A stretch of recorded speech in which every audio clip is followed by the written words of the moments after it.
Henda, you are now entering a space for Black history. Welcome to Black excellence. Do not fear, for if you do, just sip on some grandeur. We got 107 views! Welcome to episode of the podcast and chill. We are back. Is it like a standard for you to greet it? We got a special announcement to make today, 7th of November, 2020. Give it up for the one and only Sol Penuka.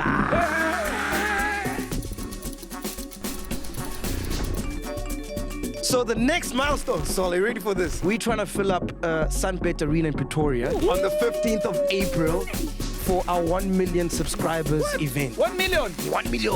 Hey, but I'm scared about this one, Sol.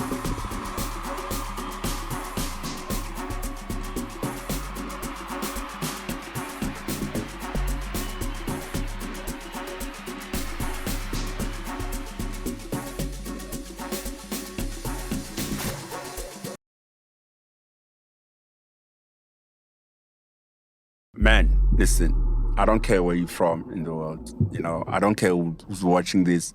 South Africa is the most amazing, the dopest DJs I've 100%. Yeah. This guy has been all the biggest stages. He's worked with all the biggest artists. He's got a Grammy. He's the best DJ in the country. Actually, in the continent. Fuck it, man. He's the best DJ in the fucking world. You lied. So when the Grammy comes, is that like a validation to say, yeah, no, I'm fucking dope, man. I'm a beast? Definitely. Nah. The most important thing, and I said it to him, is to seek therapy so that we can learn to deal with fame. Yeah. I mean, Drake might fucking watch this, man. Drake, I love you, my nigga. Brian paid you, bro. No. Remember? That's why I'm like, why is this guy talking shit about me? He owes me.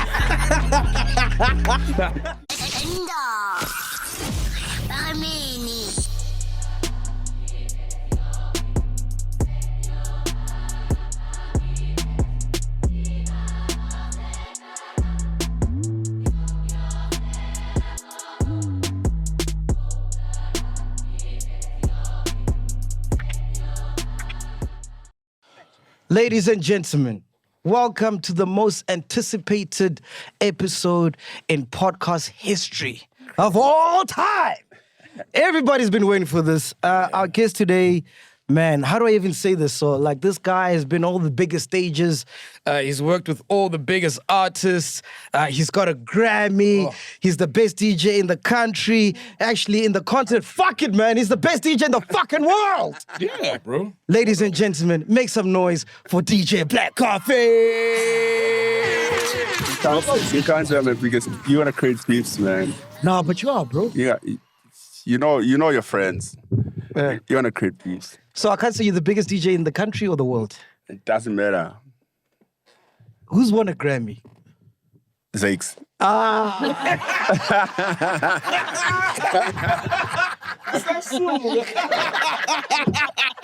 I'm not lying. Yeah. You know, yeah. Yeah, no, that was pretty dope, man. No, Thank you very so much. much for coming, man. It's such an honor to have you here. Like, I'm such a big fan. Thank you, man. And I must tell you a funny story. So, when we got back from leave, our first show that we did this year, right? Yeah. We had finished doing the show. So I was still here in studio, and then Sol was outside, and someone from the crew ran back and came back inside the studio. Yep. They're like, yo, Sol is talking to Black Coffee. I'm like, shit, no way, Black Coffee wants to come. And then, now you're here, and then we realized, because we spoke some shit about you in the episode, so we had to take it out. That timing of that episode. We're just recorded. That timing. On the same episode. Oh my God. You guys never learn. I can't remember, what shit did I say? Man? I'm stupid. No, you're like, Black Coffee's old. He's old. It wasn't heavy stuff. It was just like, it was that episode. But that's true. I am old. Nah, what did I say? It was worse than that, man. But you said that before. I can't remember what we were talking about, man. So I was like, so when Black Coffee is making love to a woman, how does he? Was it that? No. So I had to take that out. Yeah, I did a good thing. No. Yeah, I know. Anyway, listen, man, I got so many questions I want to ask you, but let's start from the beginning. Yeah. because me and you, we pretty much started the same time. Yes, sir. And what I heard that when you started, you used to rock with Christos. Yeah. And then you'd play the last 15 minutes of his set. And that's how like you got your name out there. No. Is it? No, Chris is not like that. Chris is one of the, man, he's one of the most generous, most giving people that I know. By the way, that's not when I started. I started way before then. My story is crazy because I started in different places. So in Joburg, yes. In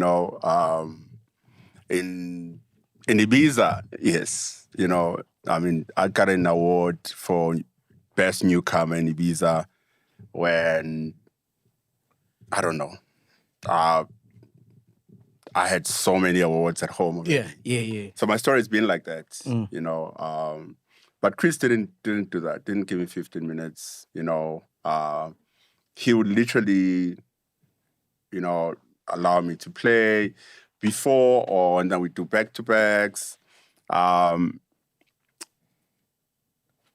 remember first time we went to his house, just to break the story so you understand. Yeah.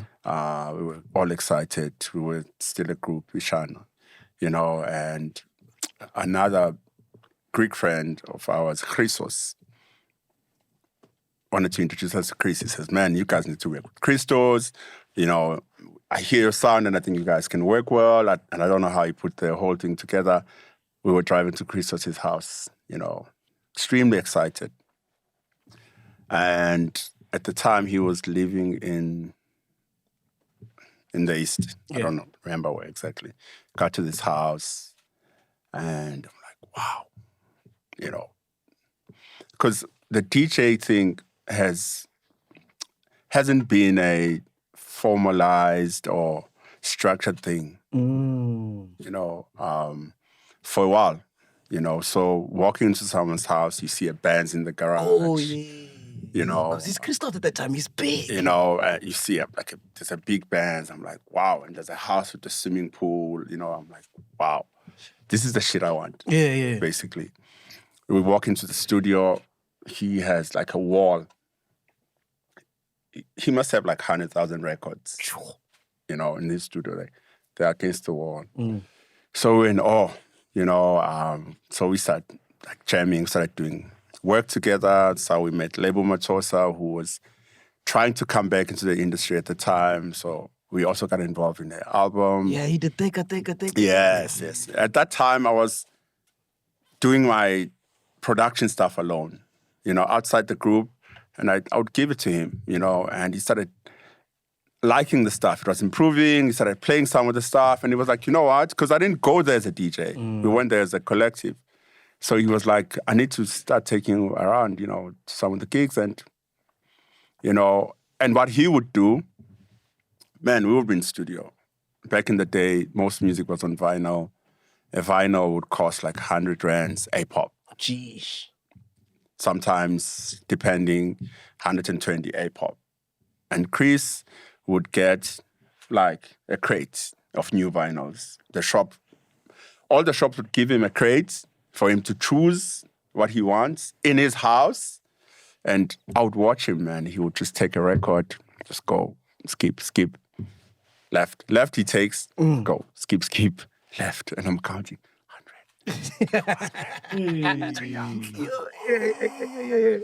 And some were weird. Some like, are you buying that? And he's like, no, I like the kick. So you buy a record for 100 rands just for the kick. That's how much money you have. So he was like that guy. And then what was crazy for me is before we do these gigs, he would just on weekends come with like 10, 15 CDs. Because he would record the music onto CDs from the vinyl. Yeah. He will also make himself a playlist and make Black Coffee a playlist. Do you understand how much time it takes? Sure. So Chris would give me a pouch, of this music he spent so much money on, like a pouch. Like I could not believe all these records that I couldn't afford. He would be like, here's your here's your music, basically. This is for before like track songs Bro, and come all that on. stuff. Yeah. So I had the best music. Yeah. And the guy basically was buying music for us. Wow. You know, so and then we'd do the gigs and no, it wasn't 15 minutes. He would give me, you know, he's like one of the realest people I know, man. Yeah. I owe a lot to that guy. So when does Kalawa knock in? Like when do they start calling? So I keep playing him the songs. Start doing gigs. I was doing a lot of bootlegs, you know, which we're both now playing at the gigs. And we're trying to figure out who to release with. And T-Boz had a joint venture deal with Gala at the time. Oh yeah, he wanted to sign you, ne? There you go. Yeah. You know, and then so I'm starting to talk to T-Boz, who also invited me to a gig in Bloom. And This is T-Boz from KFM, by the way. T-Boz, oh, Mukwele, for real? yeah, so he's like, man, come, let's go to a gig in Bloom. I'm like, cool, he says, come to my house. I'm like, yes. Because I want to see this guy's house too. You know, I want to be inspired by how this DJ live, you know, like, because choosing music was such a challenge for me, like from my family side, you know. Just being an artist, what are you going to do? You know, who do you know that has a family structure type of thing? And How you gonna make money? you know, like, so I go to T-Boz, a friend of mine drops me off, same thing. I'm like, wow. And he takes me around, he has a bar. He's like, this is my bar in the house. I'm like, man, God, This is crazy. copy and paste the prayer. And the most beautiful thing happened when we were there. You know, he was there with his wife and we were about to drive and he takes out his whip. He's driving a Lexus, like the SUV. I had never seen the car. I'm like, wow, so you can DJ and own this car?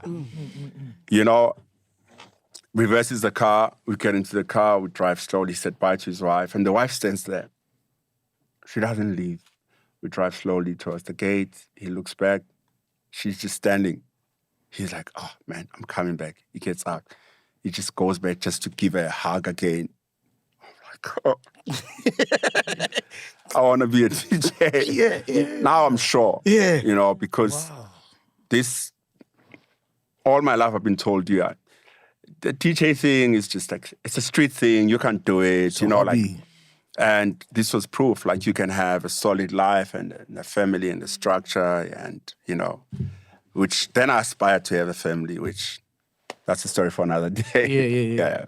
So when do you meet Oskido then? Like when does he take you under his wing? Then with the conversation with Christos, then, because I used to do these CDs, they were just all written Black Coffee and no one knew what or who Black Coffee was. You know, they didn't know if it's even a name. They were all just written Black Coffee. Oh. So everyone was making copies, playing all these bootlegs. No one knew. And so when I met Oskido, he was playing the Black Coffee CDs, you know, and I told him the same story. I'm like, I'm talking to T-Boz. Chris is not in a good position to help me, so I'm looking for a deal. Even Lindelanum Kids at the time, you know, he was like, you know, let's look at opportunities. And, you know, and I remember I went with the same guy who had dropped me off at T-Boz's house, Cisco. He still owns a record shop in Pretoria. So I walked into Oskido's house with a white guy. Oskido's like, my man, you came with the lawyers. Already? I'm like, no, this is my friend. He's just dropping me off. He's not a lawyer, you know. So we were just like, listening to the music. It's like, okay, I'm going to talk to the guys, you know, and see if but I think your project is amazing. And so we did a licensing deal with Kalawa for my first album. Because when I spoke to Oskido, he was telling me that you were so persistent. Like, because at the time, I mean, it's Oskido's Kalawa's the biggest thing. And you found out where you stayed. I see guys that, you know, like are consistent in dreaming. I was probably number one. Like, at any gig where Glenn Lewis was playing, I'll be in the front. You know, he even recognized my face just from attending gigs. You know, Fresh, any gig with Fresh, or it's in Durban, every time there's Fresh in town, I'm there. You know, because I was so fascinated by, first, music all my life. That's all I've done. So now there's this DJing thing that I can explore. How does it work? You know, can you really make a career out of it? who can I look up to? Who's done it? Who's doing it? What are they doing? And how can I do it better? If I was given a chance. So I was really persistent. In your head, did you have alternatives in case you get disappointed by the picture you see of DJs? No. So here's a crazy story. And this is one of the reasons I appreciate my mother so much. When I was in high school, I used to draw. Oh, yes. Like a lot. Like I had scrapbooks, that was my thing. And obviously I love music, and I didn't think you can go into music full time. So I knew I'd study art. I'm like, I'm going to study art. I want to paint. So matric, cut forms, vets for fine arts, Durban for music. Yeah. Signed, gave them to my mother as a parent to sign and send. Months later, she came back. She's like, oh, Durban, they want to interview you, whatever, audition. I was like, cool. So I got to Durban, got the audition, accepted at school, went to that school. And so one day I was at home, I don't know, going through stuff, opened my mother's room, a drawer. I found the vets forms. Yeah. So she never sent them. Yeah. She just looked and thought, nah, it's not it. we're choosing music without telling me. Wow. Whoa. That's beautiful. So, and she never told me the story. So I open, I'm like, here are these forms. I asked her to send them. She just never did. And she took me to the audition. I think she was like one of the few parents that were known in my faculty because she was always there at school. She supported the music thing way early, even when we were a group, she was our transport. She would take us to the gigs. Obviously we were not big, so we would play to empty stages. You've played at empty stadiums? Of course. And it will be, so there's a girl I was seeing at the time, it will be my mom and her in the front, like no one else. Wow. We're playing and it's just them.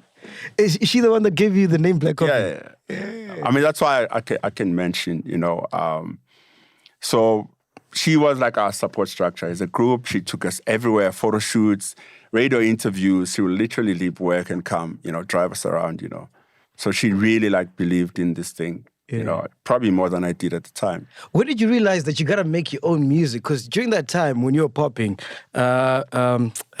compilations were very big. And most producers in SA weren't making their own music. We were just licensing or whatever. So when did you realize, okay, listen. Then, I've always, growing up, had a thing for just creating music, I had different keyboards growing up where you can loop things and, make a beat and, I've always been curious. So I knew that I want to make my own music. And then Revolution blew up. Oh, yeah. Doing it Yes. on the highest level, Yes. And I was like, this is what I want to do. I remember in Pretoria, when I just moved to Pretoria, first day I was going to school, I'm walking, I'm like, I need to find a club here. So I'm a DJ, so I need to find a club to play while I'm in Pretoria. I was walking and I see this club written Voodoo Lounge. I had never been there. I didn't know if it was popular or not. And going to school, there was a guy by the door. I walk up. I'm like, hi, I'm a DJ and I want a job, as a DJ. This guy says, no, come back later at 6. We have like a meeting with the DJs. Cool. I went to school, came back, 6 o'clock I went. And so all the DJs who played the club were in that club were there. Bubbles, Cisco, Tani, Pretoria guys, our late friend Rowick. Oh, Rowick. So I walk in and no one knows me and I'm looking for a DJ job.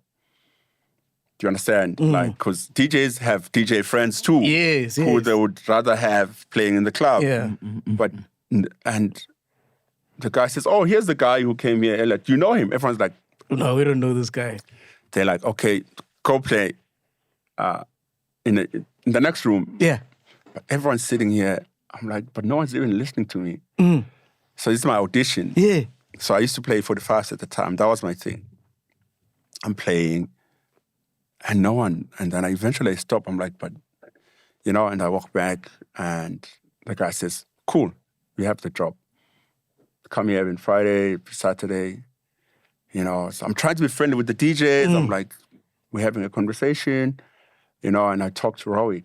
And Rowick was so big at the time. They just dropped some mid-tempo album that I just forgot what it's called. It was so big. It was flying. And he's like, so do you have an album out? I was like, yeah, I have albums. I mean, we have a group, so we have albums. This is all. Is it a compilation? I said, no, it's our own music. And he was like, then he walked away. Because it was such a thing. Yeah. So making your own music was not a thing. Yes, it wasn't. Yeah. So I just bought him immediately when I was like, no, we make our own music. He was like, nigga. It's fucking. Like, and this is my first time here. I'm like, oh, now I feel bad for making music. Like, you know, so I always wanted to do that. Yeah. You know, make my own music. Jeez, man. And you had no inspirations, like, because you were one of the first to do it. Like you said, Revolution also, I think maybe DJ Clear at the time, but there wasn't a lot. Yeah. So you had no blueprint to look at of how this could be done. No, bro, we've never had blueprint in anything. I mean, in the music industry, except for fame. Yeah. But like you said earlier on, you started with bootlegs. What inspired that? Because even that, no one was ever, even the big house records, if there were samples, there were old American soul samples. What inspired you to like look into? It's starting music, you know. Then my ear was kind of like different, you know. What I studied was called light music. Which is basically jazz, but they teach you so much. And there's even something called ear training, like where they just train your ear. And if you're that good in ear training, someone can play a note and they ask you what note it is, and you must hear, you know, what notes they are playing. And if they play two notes, they ask for the difference between the two notes.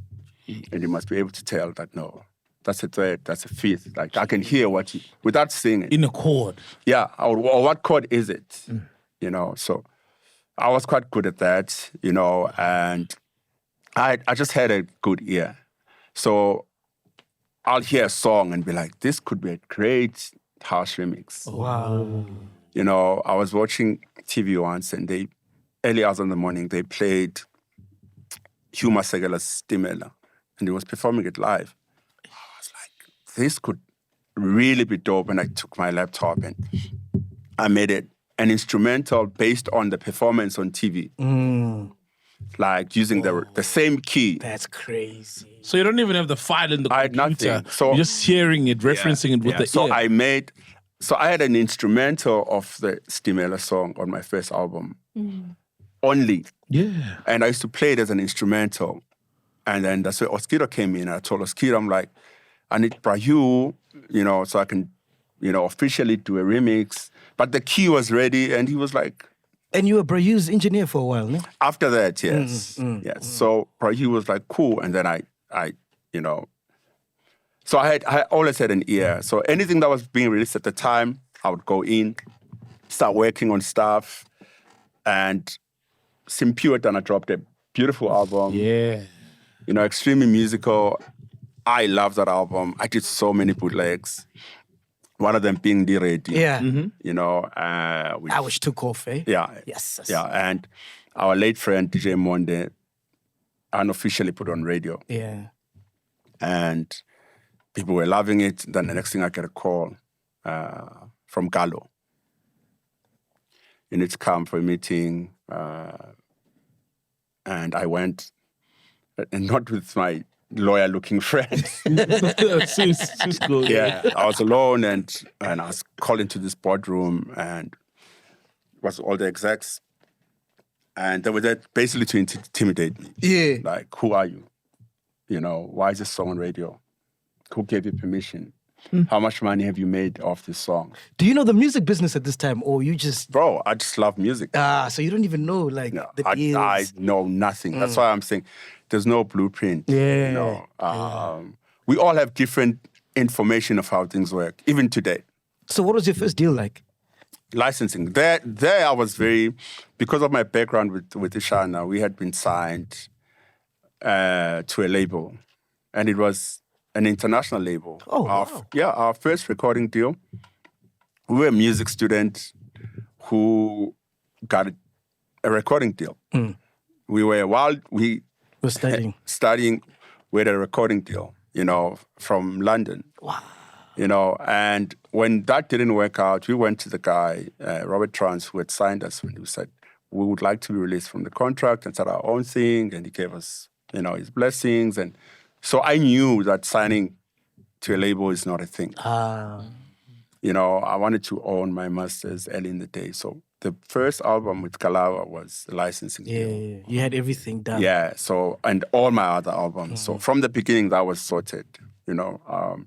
What program are you using at this time? Were you on Fruity Loops? No, Logic. I've never used anything else. Oh, just Logic. No. Is that Christos who put you onto that? No, Christos used to be a Cubase guy. Cubase. Yeah. Who put me to Logic was a friend of ours, Mario, who used to be with that same record label. So he used to work with the label, and the guy was like, Mario's a young guy. I think you guys can be good friends and make music. He wants to come meet you. We were staying in Pretoria, so he flew to come meet us. You know, these 3 African boys who are trying to be stars. So he came with a computer as a gift, you know, to help us. Wow. You know, and it was loaded with programs, and Logic was there. Wow. So, and there's a gift to us, you know. So we started learning how to use Logic. So I've never used anything. But Fruity's dope, man. It's got all the sounds. Come on, man. The thing is, nah, bro. Come on. Because he converts, because I know Takapo is now using Logic, and I think Ulo also uses Logic. A lot of everyone who he signed from Soulistic now use Logic. Fruit is great to start. Because it's so easy, just throw things in. Yes. You press buttons to make drums, and it just does it on its own. I remember when Cuba, because he taught me how to produce, right? So before he taught me how to produce, he's like, dude, I'm about to fuck you up, because like you're never going to listen to music the same again. Because when you start producing, you listen to music not like how a consumer will listen to it. So do you have the same thing where you're like, yo, this song could have been like this? Definitely. That's what I'm saying. The art of remixing for me comes from that. You know, so taking it back to the boardroom. Yeah. You know, you're going to need lawyers. You have lawyers representing you because we don't believe anything you're saying. We don't know how much money you've made. We don't know if you've sold this song. And I'm like, guys, I'm so sorry. I just love music. This was for fun, to pay my gigs. You know, like I walked out there with like tail in between my legs, basically, you know. And so they didn't sign you? no, they were fighting me for remixing Simpiwa's. Oh. They didn't want to sign him. It was just No, the meeting was like, hey, what are you doing? Yeah, like, this is someone's music. Why are you stealing someone's music? and if you're making money, we want it. You know what I'm saying? Always. So, and it just stuck there. You know, even the interviews, all of a sudden I'm getting phone calls for interviews for the first time, and it's negative. Like, we want to hear how you feel about Simpiwe, saying that she doesn't like the remix, and, you know, and she was very vocal about it. Sure. You know, understandably so, man. You know, like I say this all the time. She was a new artist. She was so different. Yeah. She's like a true artist. She knows exactly how she wants her music to sound, exactly. And then I come and I water it down, you know. So she was really upset, you know, and I didn't think about what it could do to everyone, you know what I'm saying? So then that was my relationship with Gallo, you know. But I love remixing, you know, and that's why when it came back and they were selling, I'm like, I'll buy the whole thing, remix everything. I didn't want him to buy a house in the block. He bought the whole block. I'm like, actually, which is why we're doing these remixes now. Doing the whole, because I just strongly believe, like, music is timeless. Yeah. It depends how you want to bring it back. You can Especially always the- bring it back. especially the but music. respectfully. Yeah, especially the music that you make. I feel like when you get in the studio, you don't really care about what's trending at the time. Yeah. You just go in your own lane, you know what I Man, mean? Come on. You know, because music is given, you know, it's also something I can't even take credit for, you know. That's why Best Producer Award, I'm like, man, come on. You know, it's given. I don't control what I hear, you know. So it's so important to be humble about that, you know, and to be humble about what you're given, sound-wise. Some people are given hits, you know, and they will drop hits after hits, you know, and that's what they're given. Some people are given, because there needs to be music for different things. So it's also understanding that, like, who are you? You know, are you a motivational musician? Are you make music for people to dance on tables when they are drunk? And all of them are valid. So who are you? I want to create timeless music. Yeah. You know, and that's why I don't try to, like, we were working on a song with a friend of mine the other day, and it was sounding so dope, but I'm like, it sounds so commercial. Can we take all these commercial things out? Oh, yeah. You know, because I want things that are, it's not going to Meaningful. play and you're like, I changed this song, man. You know, it must just bring value in your life. And you're right, dog. You know, all the songs you've dropped, ne? First time I hear it, I'm like, oh, man, this is trash. What's Coffee doing, man? What the fuck is this? Second time, fifth time. I'm like, hey. That's what I want. It You got reels you something in common. Hey. Yeah, that is on purpose. I'm scared of hits. I'm scared of that pressure of, you know, people calling you and like, can you do that song again? You know, because that's what hits are. Yeah.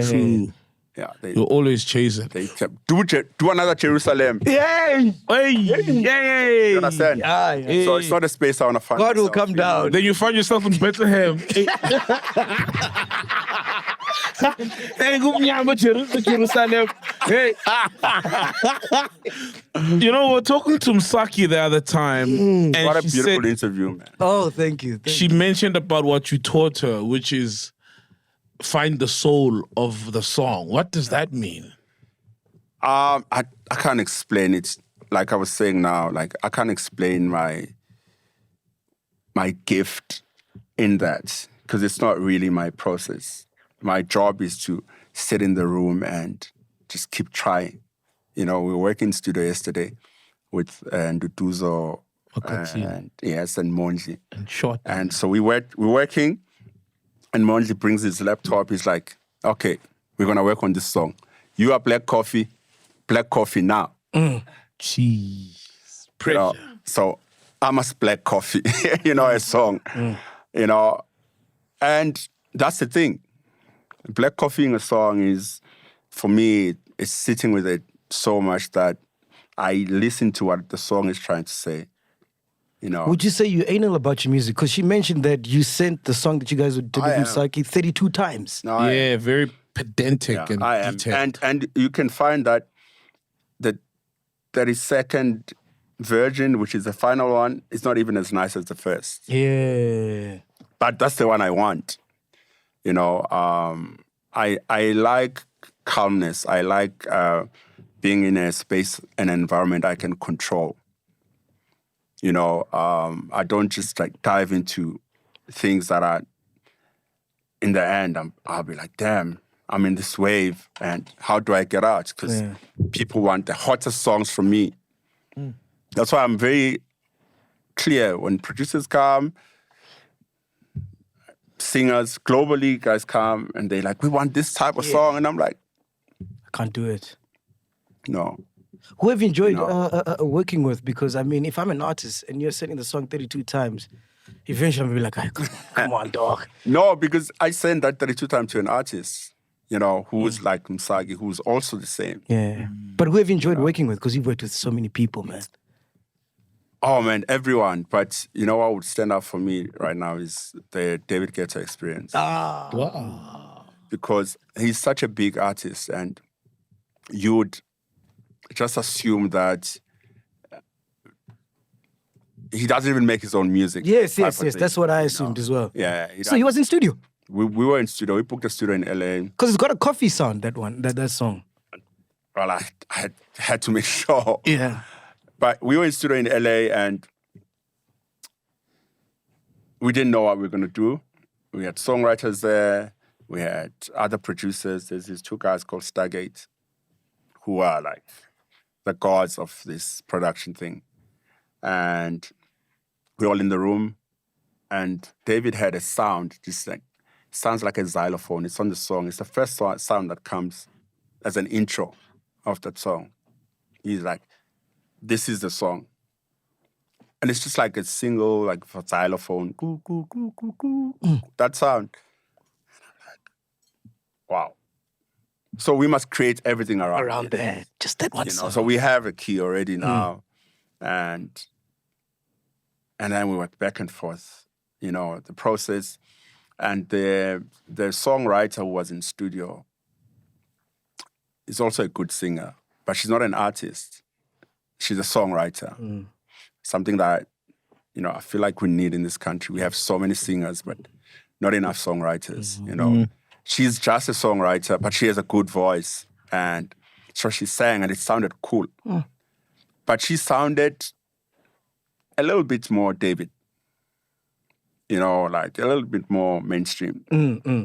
So the more I listen to it, I'm like,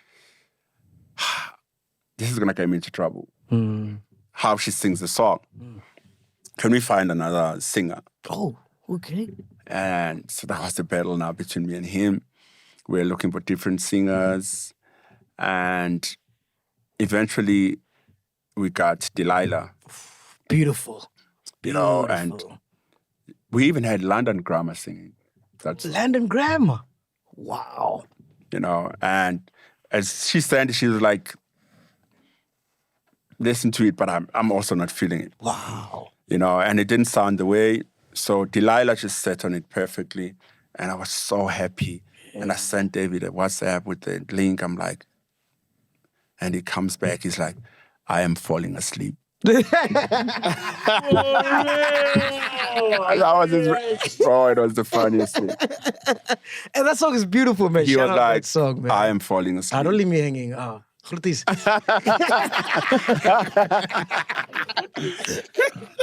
You know, so that was our back and forth, you know, like, and respect and understanding. And I'm like, no, this is what I want. Yeah. You know, and in the end, he was like, okay, you know, we can use her.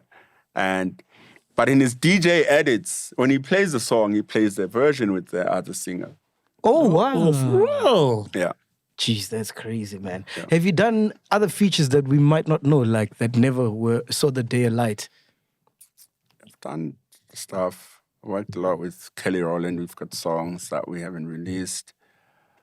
I've done stuff with Burna Boy. Burna Boy? Like recently? 6-7 years ago. Oh, okay. Or when I was living here in the country. No. We did it in New York. Oh. So the craziest story is, I'm in studio with Swizz Beatz. He's playing his album at that time. And he plays this one song and I'm like, Burna Boy would kill this song. Wow. And he's like, who's that? So studio's full and I'm like, go on YouTube. I show them. Yeah. They were like so blown away. Wow. They didn't know the guy. Like, wow, this is so amazing. Do you know him? I'm like, no. Yeah. I also don't know the guy. I love his music. Yeah. And then the following day he texts me. He's like, man, I can't get over that guy. And I've been looking for him. I think he's in New York. Please tell me that. Then I'm like, okay. He's basically telling me to find him. Yeah.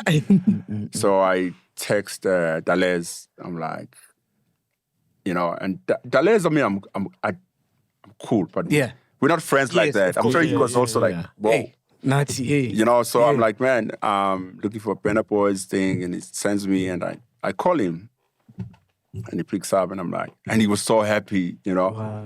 Wow. I'm like, listen, I'm in New York as well. I hear you here. He's like, yeah, I have a show. I'm like, Swizz Beatz wants to work with you. And at the time, I was doing stuff with Casey and Puff. So that day, I had a studio session. So I couldn't be in the Swiss Beats and Benna. Session. You know, so he's like, man, that's amazing. I hook it up, and then I arrange everything. And so Swiss met Benna Boy before I met Benna Boy. Yeah. Because they met through me, but I wasn't in the session. You know what I'm saying? So then when I finished my session, I went, and which was like 2 hours later, I think they'd done like 6 songs. Wow. And I walked in, and she's like, I have never seen anything like this, you know? And this is a guy who's worked with DMX. No, yeah, it's like I've never, like, Benna Boy is a machine. And this is like I said, Yeah. 7 years ago. Wow. So we did a song, and who else? I recently did a song with Alex Isley.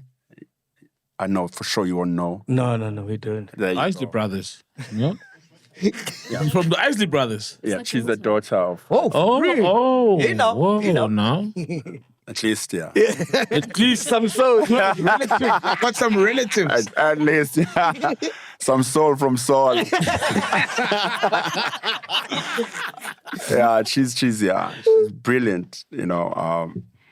Yeah, I love making music, but sometimes I'm not confident about just putting it out there. I did a song with Shasha as well, which is finished, but I'm like, you know. So do you ever like doubt your dopeness? Like, ish, I'm not sure about this. I doubt the release. I love the song. I played it in my car. Like, now I'm playing a new song we're working on. I'll play it in my car. You guys don't deserve everything we do. Nah. Some stuff, I'm like, Nah. Why? just wait. Nah. Getting high on my own supply. Yeah. You know? Sometimes I'm like, no. But has there ever been a song that you wish you had made? Like, you wish this was my There's a lot of them. Nah. Yeah. That remix, like, Too Much Information. Every time Yo. I wish, you know, like, Goosebumps. there's so many songs. I'm like, man, I wish I made this song. If you're not doing like a remix, what's your process in studio? Because some people start with the melody, some with the drum, and then they'll hear the sounds within the drum. What's your, if you've got a set process? My work process is so lame. Like, it can start anywhere. I have a lot of like bass lines on my phone. Like, I'll be driving and I hear a bass line and I sing it on my phone. And so then I start with that. Or like a melody. That's how Superman was made. You know, like, I had a melody and I sang it on my phone. And so I start with, it's different things. But if I'm on my own and I want an artist to sing, I make the most basic beat. The most basic. Because I think remixing is my strength. So it's going to be a basic beat, and then I send it to the artist.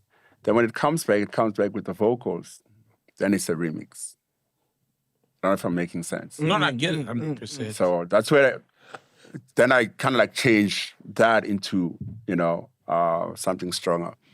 But most of the artists I work with, I send them like the most basic, like, here's a beat, write to it.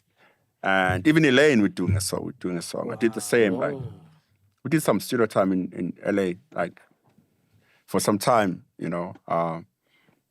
And then with Umsagi's, like what she was saying, then it keeps changing. Sure. Because I'm now like really working based on the melody, you know. Yeah. So when the Grammy comes, is that like a validation to say, yeah, no, I'm fucking dope, man. I'm a beast. Definitely. Nah.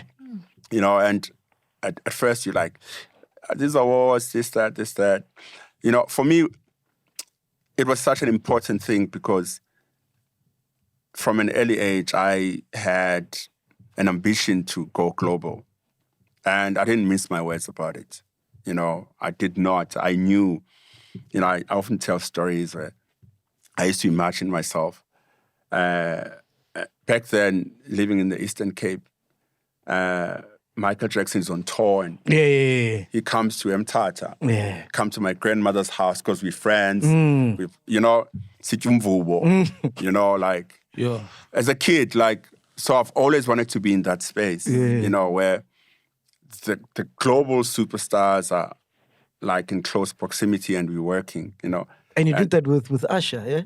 Crazy. Yeah. You know, even that, I mean, we were working and I had a gig. I'm like, do you want to come? He's like, cool. You know, so I went to pick him up from his hotel. And that's always been a dream.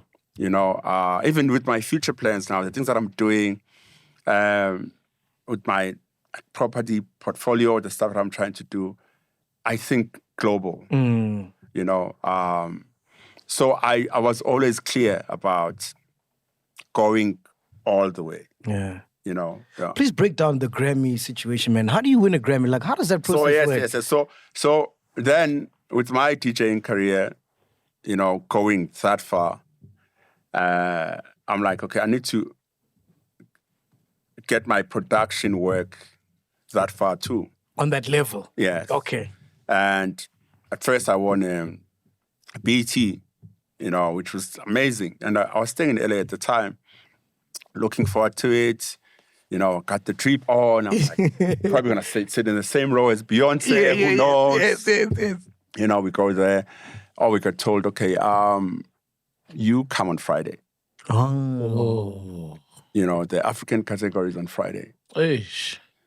And it's like, oh, okay. I still get the award, right? Yeah. They're like, That's yeah, the one but we don't see on TV. It's like the Mascandi of the summers. They do it, not for real. They do it in a different. We don't see it in the 1 hour show. Yeah. But how they also like, you see it, but they edit it. Oh. Yeah. When it's a commercial break, that side, then they play the clip for the locals.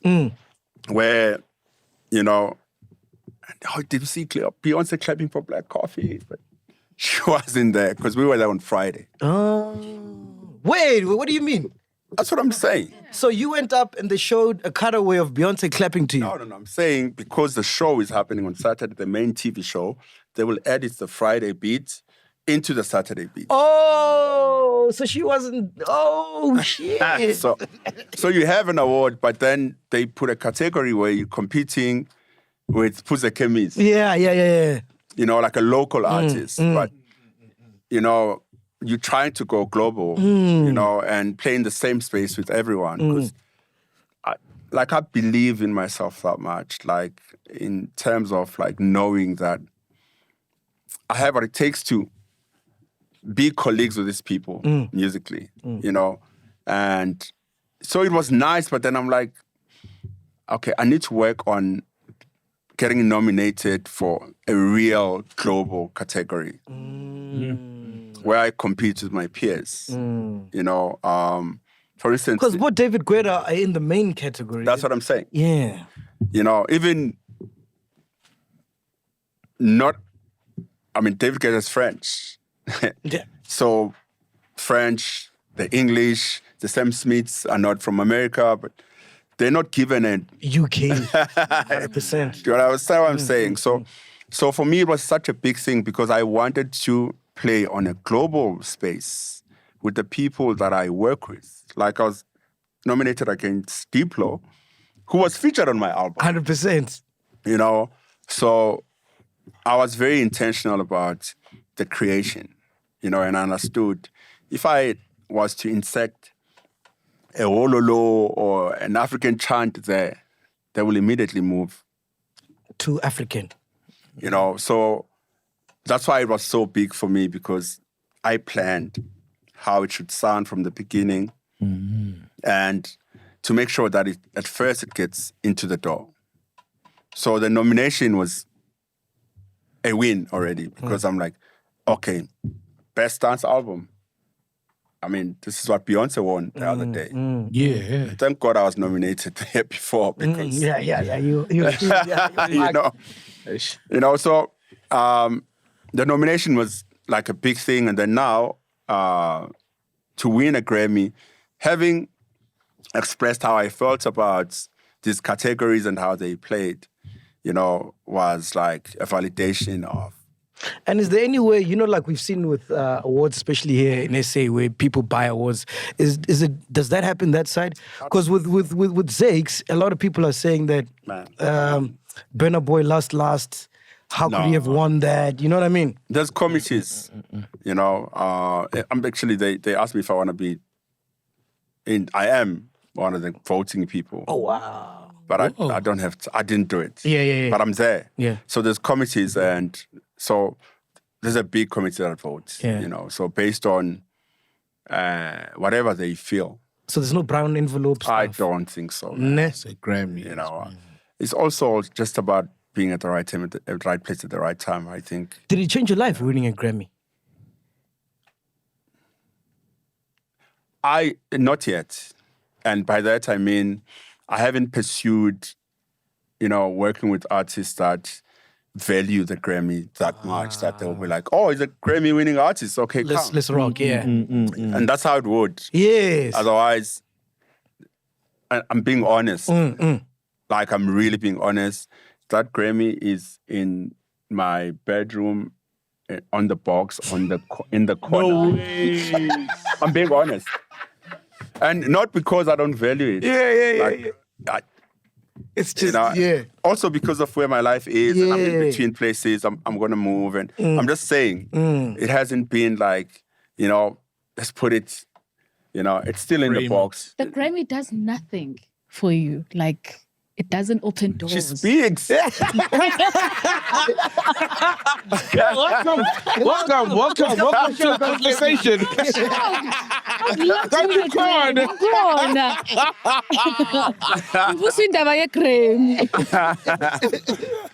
No, I mean, it's great for one's resume.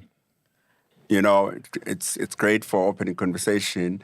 It's great for anything I want to do outside making music. Because in music, respect comes from the streets. Yes, 100%. That's it. People talk and they're like, do you know this guy? You work with this guy, Grammy or not. But the Grammy will have me a meeting if I want to do like a collaboration with Rolls-Royce. Wow. Or I don't know. And your rate, didn't you increase your rate after you won it? Definitely. Now you got it. Yeah. But that was going to happen anyway. Yeah. Try book black coffee, bro. Don't try. When you still owe him, you owe him. Sell your house.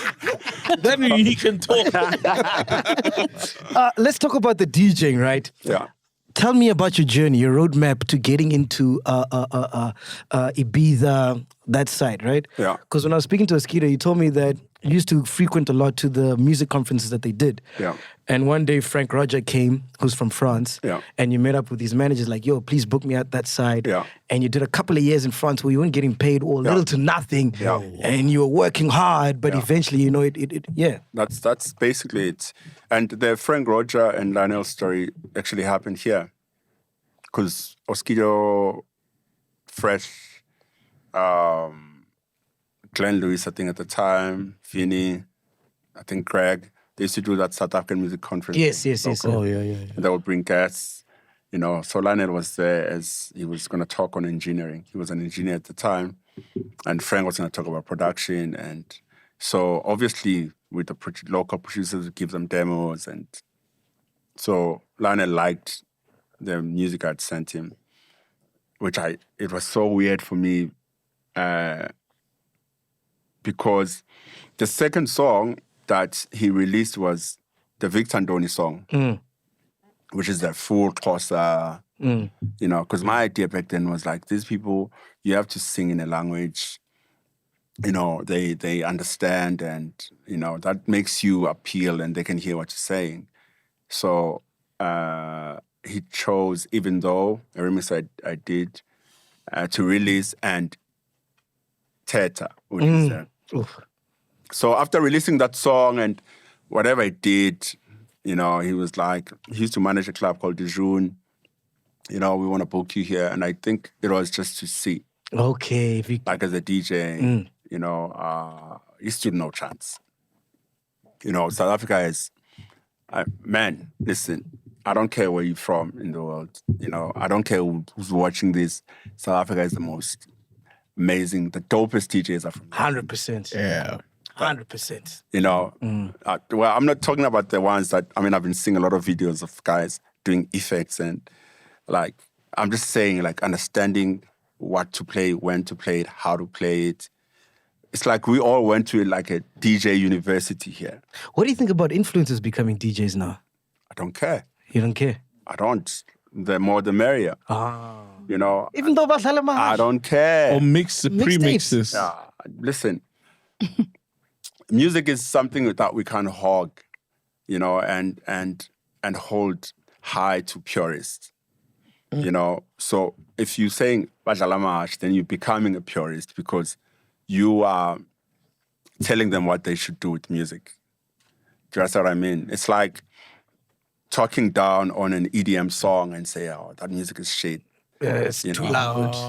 You know, I'm from studying jazz, and I lived in that world where everything outside jazz was considered crap. Yes. You know, even some of South Africans, they used to hate Brahu that because they're like, he plays shit. That's not jazz. So you live in that world where you also fear of doing anything outside jazz because you want to be respected, which is why jazz. That's crazy. You think Mamash is okay? No, I mean, it's a process. Yeah. You know, it's a process. And there's things that don't matter. You know, like I used to play with Virgil. You know, people didn't know Virgil used to DJ way back in the day. And before he started getting involved in fashion, sometimes he would do that. He wouldn't mix well. Yeah. But that's part of the art. Wow. You know, and I'm not saying he's doing it on purpose, but it's gonna happen. Yeah. You know, you can be an architect and draw a line straight all the time, but sometimes you can. It is part of the process. So as long as DJ Ojalama next week they are not doing it, True, because it's part of the process, and music is that thing that we cannot hog and say so and so deserves it, not you. Have you ever played I Amash? get it. I don't think so. I think I've heard you once. Aye, Baba. Aye, Baba. Aye. That's your part, ne? Aye, Baba. Never. I challenge you before this thing airs. Go online, look at any of my mixes, and find one and say, "Here's the mix." No, I was saying I get what he says because if he frowned upon influencers DJing, then you just gonna. No, it's not a pun. Then you are just going to be like Simpiwe Dana saying you're watering down my music. Or you would be a Victor Ntoni saying, I don't want to work with this guy. Or Brahu saying, what is this? Yeah. It's just a loop. Yeah. Hey, we're sorry, Slay Queens. Keep get it. ushering there. No, I get it. I get it. allow everyone, especially when it comes to music, man. I mean, there's no higher being. So how come, with that philosophy, how come don't you play Amapiano? Because it's an African song. It's a matter of preference. It's crazy how I've been asked this question, but no one has ever asked me, why don't you play hip hop? Oh. Because people pressure you into what's happening. So no one has pressured me into hip hop. So because But hip hop's not ours. no, it doesn't matter. What I'm saying Local is, hip hop. Local. Amapiano is a genre that everyone is like, oh, this is happening. Sure. Why are you not doing it? Oh, you're hating. You know, you're hating Amapiano, and it's not my But do you thing. understand the impact that it would have on the whole genre if you played it? Because you have the biggest world stage. Like, how many impacts must I bring into this universe? Yeah, man. Ah, man, come on. Uma Porisa is doing enough. True. You know? Kabza is doing enough. They're doing enough work. And it belongs to the people who truly, truly are living the thing. But do you fuck with it? Where? No, like, do you listen to it like... A lot. Nah. A lot. Nah. A lot. Yeah, but nah. Yeah. Too much. Yo. Too much. Kelvin Momo is my guy. Ah, you could never fool. That's my guy. Did you put Drake onto Kelvin Momo? I don't know. You know, I post Kelvin Momo a lot. Ah. You know, and I would hate to take that and be like, yeah, I did. Yeah. You know, but people don't understand. Drake is a music guy. Like, Drake is a music guy. Like, Drake listens to music. You know, that's why he's where he is today. He listens to everything. And he respects everyone. He wants to understand. He's always poking his nose and, you know, like, he's that guy. We'll talk about Drake later on. Eh? I want to find out, how did you get into Ibiza, man? Like, have residency. There you go. So, yes. that place, first of all, was never in the, what is that board? Vision board. Vision board, yes. It was never there, you know. Oh, actually, we had DJ Cleo, no? And he mentioned that he was booming at the time with Sising Hamba now, whatever. And you guys were in the same agency. I might be paraphrasing. In London, yes. Yeah, and then they wanted him, and it's like, Emananyani, here's Black Coffee, take him. And that's how you first started your... I don't know about here's Black Coffee, but I'm not sure about that. But the same guy who gave us that computer with Logic, Mario, Yes. had a label in London. And obviously, he was here like last month. He loves South Africa, so he's always listening out. He works with local musicians, even back then. So he's like, I have a label. I want to release your music in the UK. So, and he loved Cleo's stuff too. So he started releasing me and Cleo, like. And I just think what happened with Cleo is, and I could be wrong, we don't all want the same thing. 100%. That's it. Remember I told you, me as a kid, this is where I wanted to be. And, you know, and I'm cultivating my way into like a global stardom. And I know every brick I lay is gonna, you know, take me there, you know. So, but Ibiza, like I was saying, it was never part of that. I just randomly got an invite to play at one of the most prolific clubs, which is DC-10, that I didn't even know. And so I went. And in fact, before I went, because Ibiza to me was like a super commercial place. So I remember calling Temba, like, Fana, I need acapellas. You know the stuff you play at 5FM? Yes. Give me a folder of those acapella. I'm going to Ibiza. Because in my head... Temba's euphonic, by the way. Yeah, it's like a super commercial... place. So he gave me and I got there. Thank God I got like 2 hours in and I was like, okay, this is different. This is your first time there? Yeah, I'm like, okay, it's different. It's different. What year is this? I don't even know. 2018, 17? 17 probably. 17, okay. Then it's my turn. You know, I'm coming with that South African DJ confidence. I'm like, I'm going to smash this place, you know. And I play and I play and I play. I remember Heavy K's Gun Song. Yes, the gun song, yeah. I even played that. I mean, when I look at it, I get embarrassed. Like, I play, and I looped it. I used to loop that song. I used to do like crazy things with that song. So I can't wait to show them my skill. Yeah. You know, and the island is not that place. Whoa. You know, less is more there. Sure. And so I'd put acapellas and, you know, and everyone was like, yeah, okay. You know, and I'm here. Yeah. But everyone's like, oh, interesting. Yeah. I put acapellas and one acapella that I put and everyone's face changed was Gangnam Style. Okay, yes. Acapella. And it was like, what's this? what the fuck? Yeah. And I realized that, okay, I shouldn't have put that one. Yeah, I was like, okay, no, I shouldn't have done that one. And I'm like, so, Batin, you know?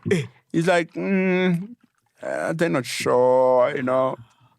And I was like, fuck, I missed this opportunity. And you're thinking you've killed it. Yeah, you gave them all your black I fakes, thought everything. I would, preparing, then after I realized I didn't. And now I'm just waiting to see if, you know, I'm going to be invited back. And they were like, and they were quiet for a while. And they were like, okay, we'll give him another chance. I was like, now I'll show you. Because I knew, like, it was more about a mood. Yeah. That place is about a mood. You must create an environment. It's not about how quick you are on the effects, how rhythmical you are, how Afro you are. You must just paint the room. Whoa. Man, when I got back, like people were like, Wow. whoa. Because I was prepared and I was like, I said, what I just need to learn here is how to strike a balance between what I know and what they know. So I need to know when to be hard. because that room is built for that.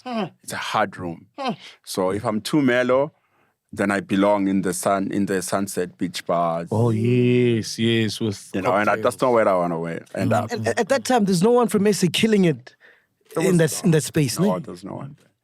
So the second time, man, I was like prepared, and so I went from that to, because Sekologo, when you play there, your importance shows on the lineup, like what time you're playing. Yeah, the later the better. Yeah, I mean, then the closing, you're the king, which I then became, over time. But I'm an ambitious guy, so like, okay, it's cool. I can't be playing the one. Is this when your sound changes? Because we know it as Afro Take now, but you never started playing that, ne? You're more tribal. I think, I don't know how to explain it, but I would say yes, because what people don't realize is we play according to what producers make. Sure. So if all the producers I play stop making music, then you got to move to the next one. What am I going to play? 100%. So if the local DJs are playing Afro, techie, then we rock it. Then I have songs to play. Yeah. So my sounds are always based on. So it wasn't determined by Ibiza, the crowd there. Because I mostly play like 80% local music. Nice. So who's releasing what, and but I understood that I have to strike a balance between my identity as an African and what they want to hear as Europeans. And I think that's where the key is. That's where I struggle with every year, or rather that's what I strive to do every year, where I'm like, because I come home and then my rhythm changes. Yeah. When I go to Konka and I panic, now I'm like, damn. I need to like localize myself. Of course. And then after Konka, I have to fly out on Thursday. I'm going to I've always Paris. I've always wanted So I to must clear that folder quickly. Yes. And I've always wanted to ask you, man, because I've seen a lot of videos where you can see the crowd is like not feeling you or not feeling the sound or the mood that you're trying to create. Yeah. But you don't care, bro. You just keep playing your stuff, bro. And it's also how we perceive music as South Africans based on how they do there. When you're in the room, when I play in Ibiza, I know when the South Africans in the room. Because they're going to come and say, woo! Woo! And I'm like, and smile at the roof and smile at the ceiling. It's going to be a long night. On a small break, coffee. We want a party. Yeah, giveaway. But isn't that motivating? No. Just You listen left to the the boat, music. man. Just listen to the music. Yeah. So people there are there for that. Yeah. So what may not look like it's fun to you is what they're there for.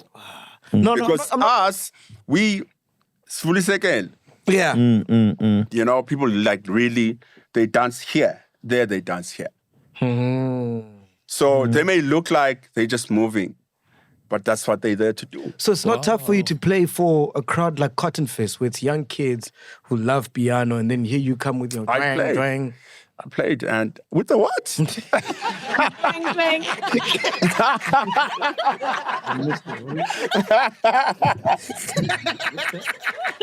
twang. Oh my God. You reminded me of Kabza.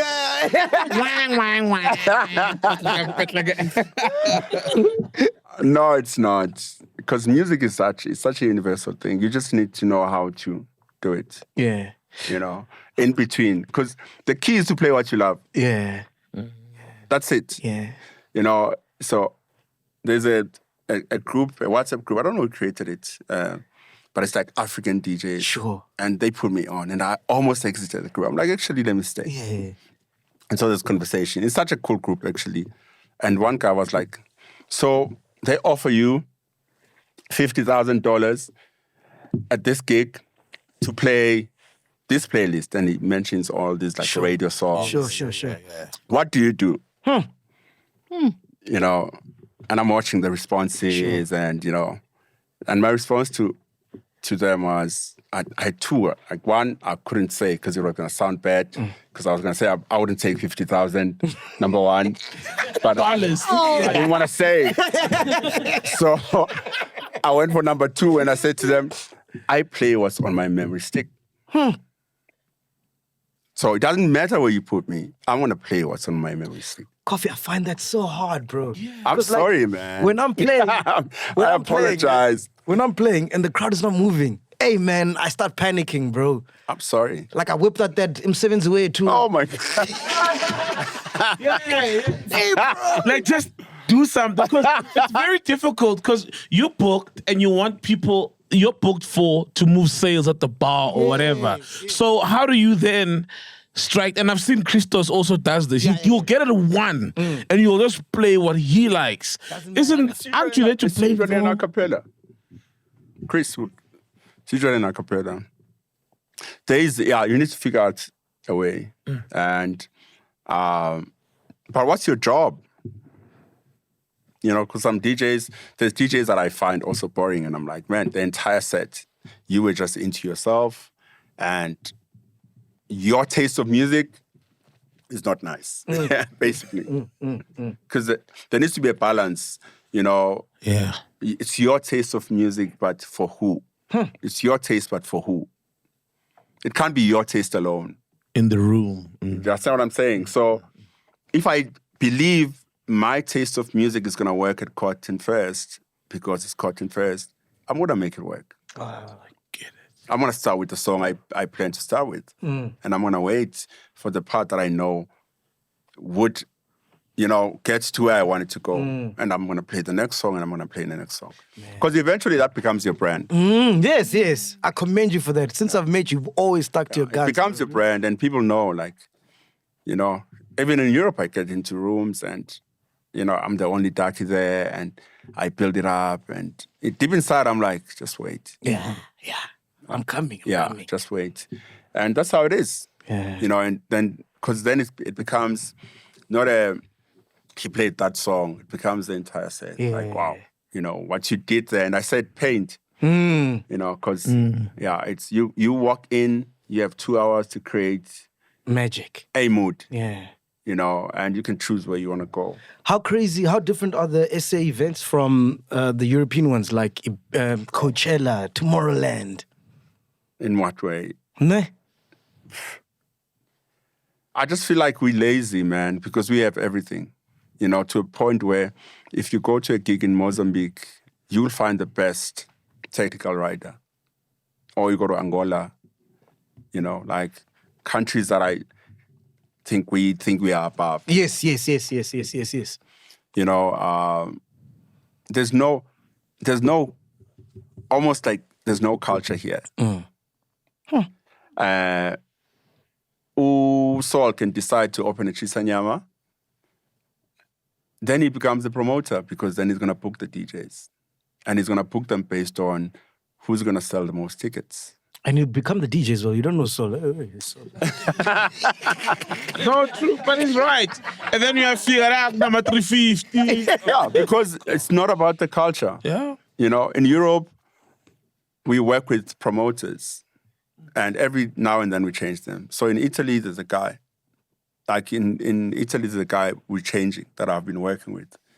That guy is going to take me to all the gigs that are black coffee. For sure. Sounding gigs. 100%. You know, and then he works with promoters there that will deliver, you know. So in different spaces. I'm not booked by a club. Yeah, by the promoter. Yeah. So the promoter is a roster for the year. Yes. And so in my business, we have WhatsApp groups, and one of the groups is called Black Coffee Bookings. My team sends me all the bookings to approve. They say, this is the amount of money they want to pay. This is the capacity. These are the DJs they usually book. Yeah. Which is the most important thing. Sound. That's culture now. Like where you go to, so every place is home. And here it's just conquer. Here you're gonna pack it up. You know, not a club owner wants Tuli Pongolo and then they book her to come play against. The wife says, "No, me, I want gospel." Then it's my piano gospel on the same day. So there's no, you can't even rate your growth. That's why you started deep in the city. There you go. Where it's like the sound is curated. You know, and playing there is a thing. You know, which is why I'm so happy Shimza and them did what they're doing, because deep in the city is so. It's a December thing. Yeah. Then we pack up and go. Yes. And then we've created something and then nothing else is happening. Yeah. You know? But that's the whole idea, to have an industry for this music. And whoever plays there belongs there. And you're able to say, I'm so and so, and I've played here. Like local DJs can't do that. And start counting venues. 100%. Because some of the venues are not venues. Speaking about Shimza, what happened between you and Shimi? You guys had a fight. Oh, man, a lot. A lot. And at the same time, I think we are in such a good space now. Oh, perfect, man. I was talking to him last week. I just feel like as people, as we grow, sometimes we don't realize, and I'm not talking about Shimza specifically, when our friendship expire. Oh, okay. You know, we can meet. We can meet at a time where you want to be me. Yeah. Right. Yeah. And then you become me. Yes. You know, and when you are me, then go be better than me. When you are. That's what I wish you are.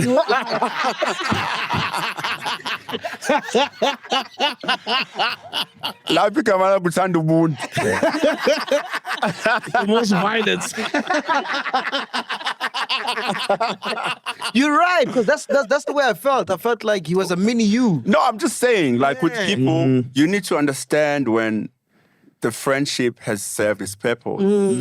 And maybe in a certain way where you needed certain things and you got those things and now let me run. You know, and that's it. So sometimes we stick around and then it becomes a little bit toxic. Did you reach out to him for you guys to reconcile? Man, we've been back and forth with Shimza. Yeah. I mean, the last time we had a meeting, it was at Oskido's house. Yeah. You know, and I was there and he came and Oskido said, "Hey, Donna wants to talk to you." And I was like, cool. As long as you're in the room. 100%. You know, so we had a conversation. And worse at the time, I was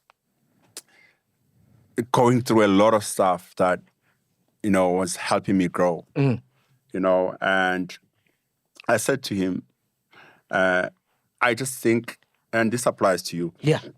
And you. Not you. I don't like you. The first person that's like Ghost lady. Everybody loves No, because every time I watch the show, I always hear her. What did I do? What did I say? I'm like, who's this girl? And now she's quiet. I'm like, hey, who is she? I have such good things to say. Sometimes, you know. No, I forgot what I was saying. Shimi, Oskido, house, yes. No, I said what we need is we come It from. applies to us as well, yes. Yeah, we come from like most of us in the industry, you know, from such like disadvantaged places, right?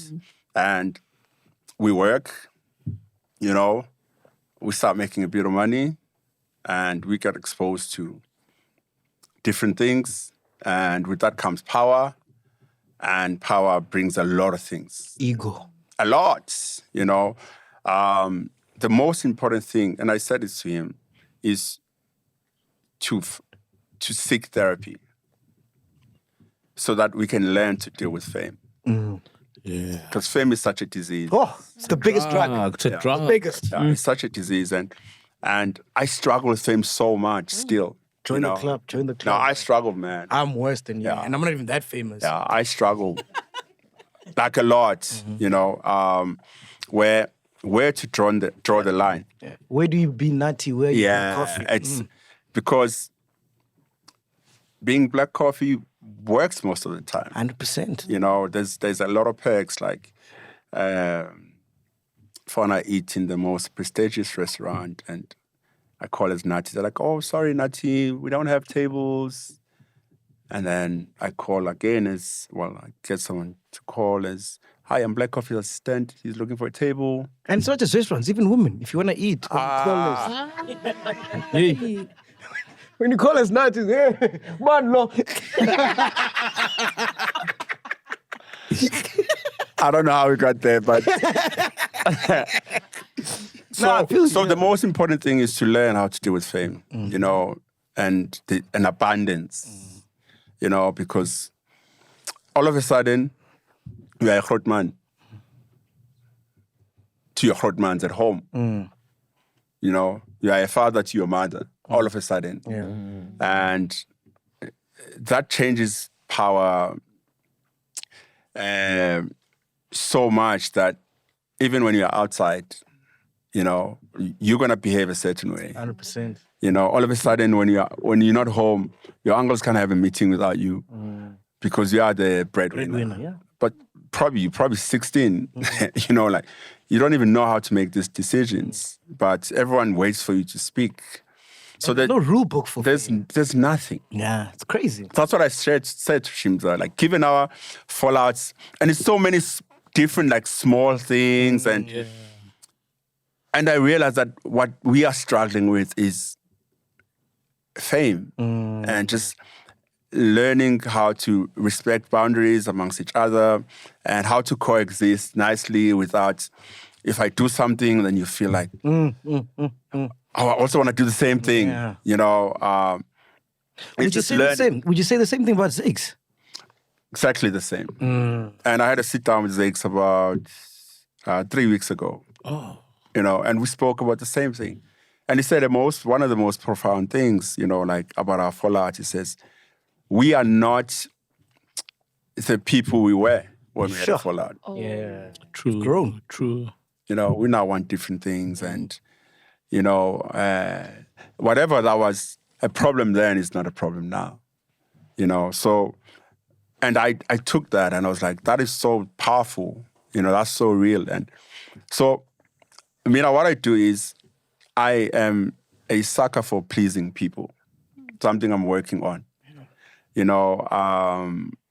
I've created value and importance in pleasing and helping people.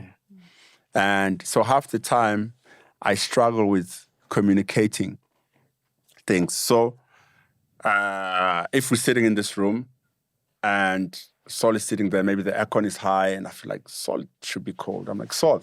Take. Do you understand? Yeah. And because I gave you my jacket so easily, you're not going to think and respect it. Oh, yes, because you didn't work for Yeah, I the didn't even jacket. ask for You it. didn't even ask for Yes, it. So when you get home, you It's just just a jacket, you yeah. just throw it away 100%, anyway. yeah. And then I'm like, oh shit, I forgot my jacket. Oh shit. And then I'm like, yo. And it happened exactly with the jacket. DJ Smooth, we were at a gig a long time ago. And he was DJ Smooth. And I was like, and we were at a gig and exactly like that. And I was like, man, are you cold? I have a jacket in the car. And he was like, yeah. And I gave him. It was a leather jacket, like important to me. True. And then I was like, bro. He was like, I'm going to check in my other house. I'm like, okay. And then the following week, I'm like, bro. He's like, I can't find it, man. I'm going to check in my other car. Yeah, but that was a lesson for me because And this is your jacket. he never asked for it. Yeah. So I am now beefing with the guy I gave a jacket to. He never asked for it. But I can attest to the whole you pleasing people because I remember when I owned Paparazzi, we booked you there. And dude, like most people, before I book them, they would ask, hey, where's my money? I'm not coming before my money is clocks. I'm not seeing the SMS, whatever. Bro, I hadn't paid you, bro. I know. Remember? That's why I'm like, why is this guy talking shit about me? He owes me. I'm like, there's a lot of guys who've sat here and I'm like, not you too. Like they'll both pay. But I paid though, ne? I ended up I paying. don't remember. Yeah. I'm like, not you, man. But something like that, you know what I mean? And I wish like I could take my phone and tweet after watching an episode. I'm like, you know how people ask for money. Yeah, in back. What happened with Prince KB, the house nigga thing? Man, I don't know. Actually, I don't care. You know, I just felt at the time the guy was, and I could be wrong. Sure. You know, I just felt he was at a space where he was the guy he always wanted to be. So, which goes back to the fame thing. In therapy, thing, where you, one day, I'm going to make it. One day, and then, you know, I go to Oskido's house for the first time. I'm like, wow. Yes. And then fast forward, I have a bigger house than his, you know. 100%. And then now, Angsati Grootman. Yeah. I just felt like that. Yeah. Like he was at a space where he was like, I'll show you one by one that I'm the guy. You guys ever resolved that? I mean, for what? Nah. He was never my guy. Yeah. So there's nothing to resolve. I mean, he's going on with his thing. I'm going on with my thing. AK's manager, what happened there, bro? That was so uncharacteristic. When I saw that, I'm like, this is not coffee.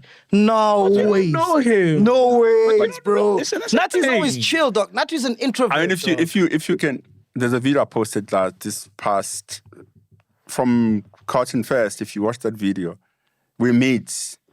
Like, there's a video there where we meet and we greet each other. That's my guy. Te amo. Yeah. Yeah. Wow, you know, man. And that was one of the most embarrassing things. Nah. You know, like, for me. What is going on, bro? So,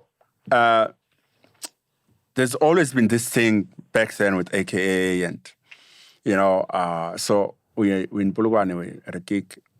I'm supposed to play, I'm going to say 12 o'clock. And then we're always on time. Yeah. We pull up, I'm with Greg. Greg was my road manager at the time.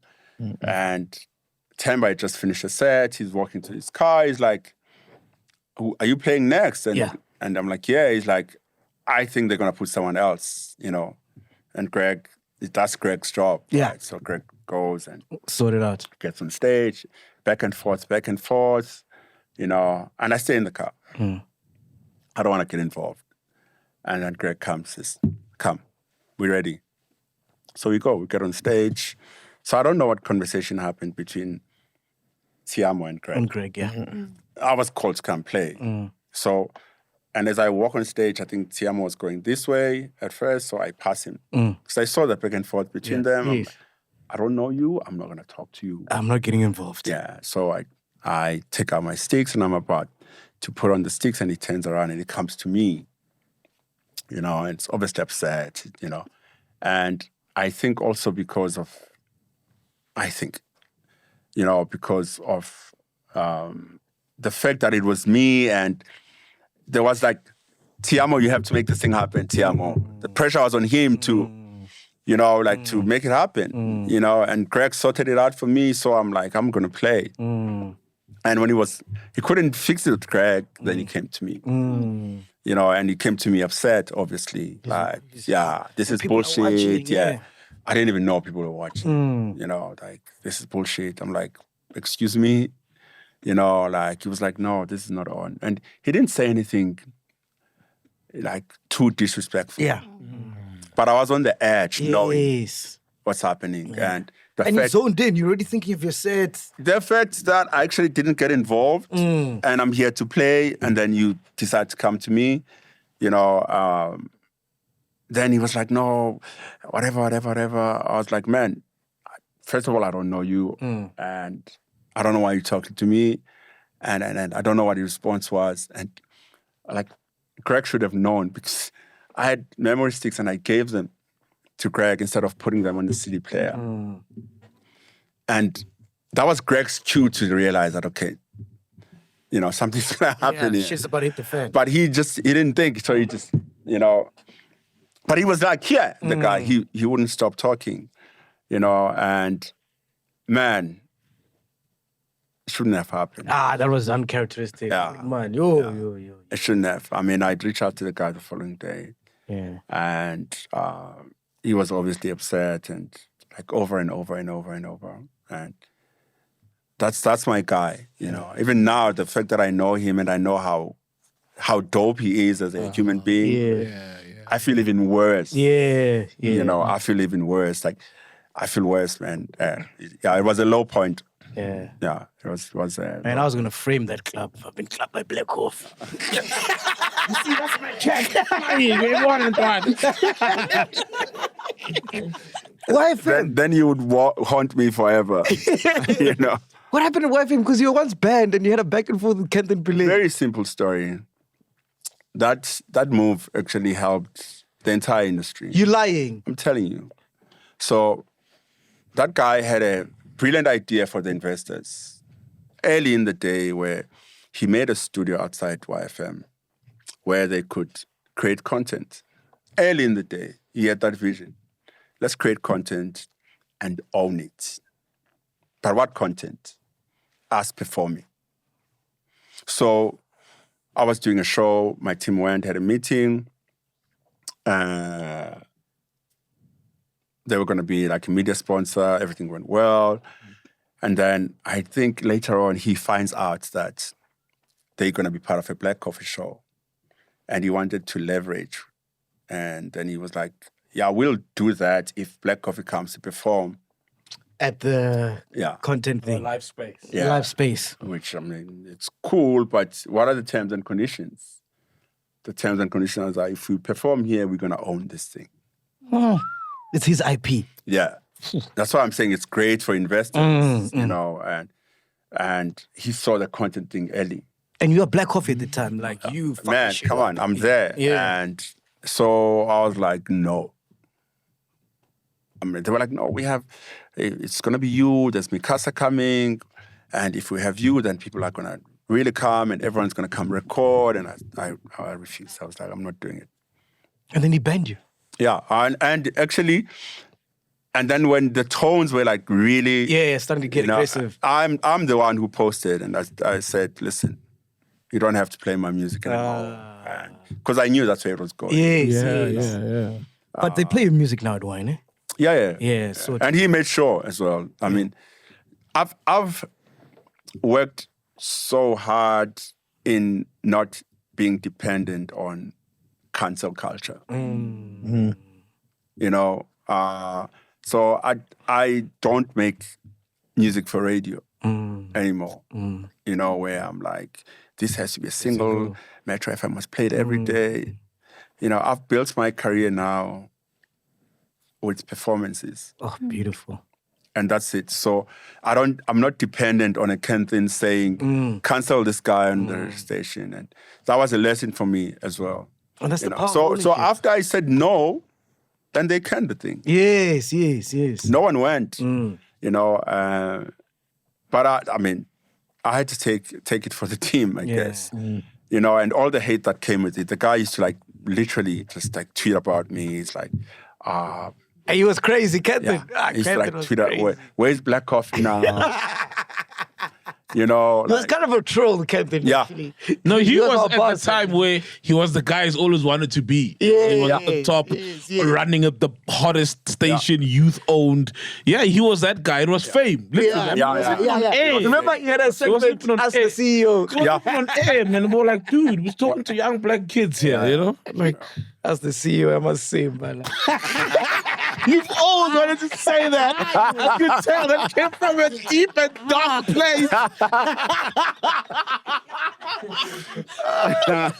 You've mentioned therapy a couple of times, eh? Yes. You know, we've got the same therapist or life coach. Life coach, maybe. Yes, life coach. Michelle. No. Oh, okay. She's lying to It's you. just you and me and Temba, bro. Hey, take that out, man. She's lying. Bro, you're Black Coffee. Money in the bank. Famous as fuck. Hits for days. Worked with everyone. Why do you need a therapist? Like, that makes no sense to me. To manage all that. That's actually when you need one. For real. Yeah. To manage all that. Because I got scared when you tweeted in December, I think. Yeah. I'm not okay. Yeah. Because I haven't actually been seeing a therapist now. Because I have a friend of mine. He's from Germany. He's currently in America now.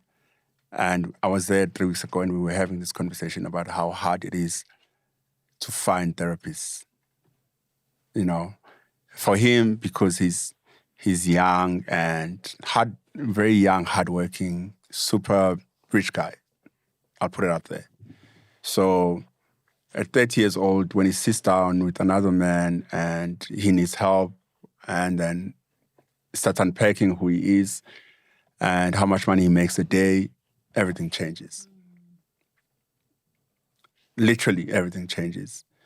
So it happens with me where I sit with a therapist and then my life is like a movie. So every time I go, they're like, what happened last week? Yeah. You know, so there's no tools to help me. I just get there and tell all my stories. And I walk out feeling better because at least I'm telling someone about my shenanigans, right? But there's no help. And it's like, I even feel like this person probably has sessions on Saturday with her friends where Yeah. they're like, Guess what he told me this weekend? can you believe Black Coffee's live? You know? So it's so hard to find one, you know, that's why I don't have one. And I'm not saying my last therapist did that, you know, so it's so hard to find someone who's gonna just like sit down and be like, that's wrong. Shouldn't have done that.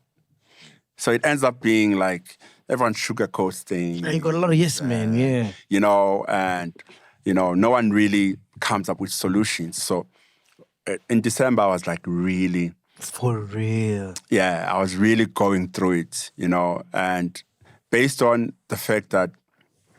So my first time when going to a therapist after my marriage, was still there, but I was working on not believing who I've been told I am.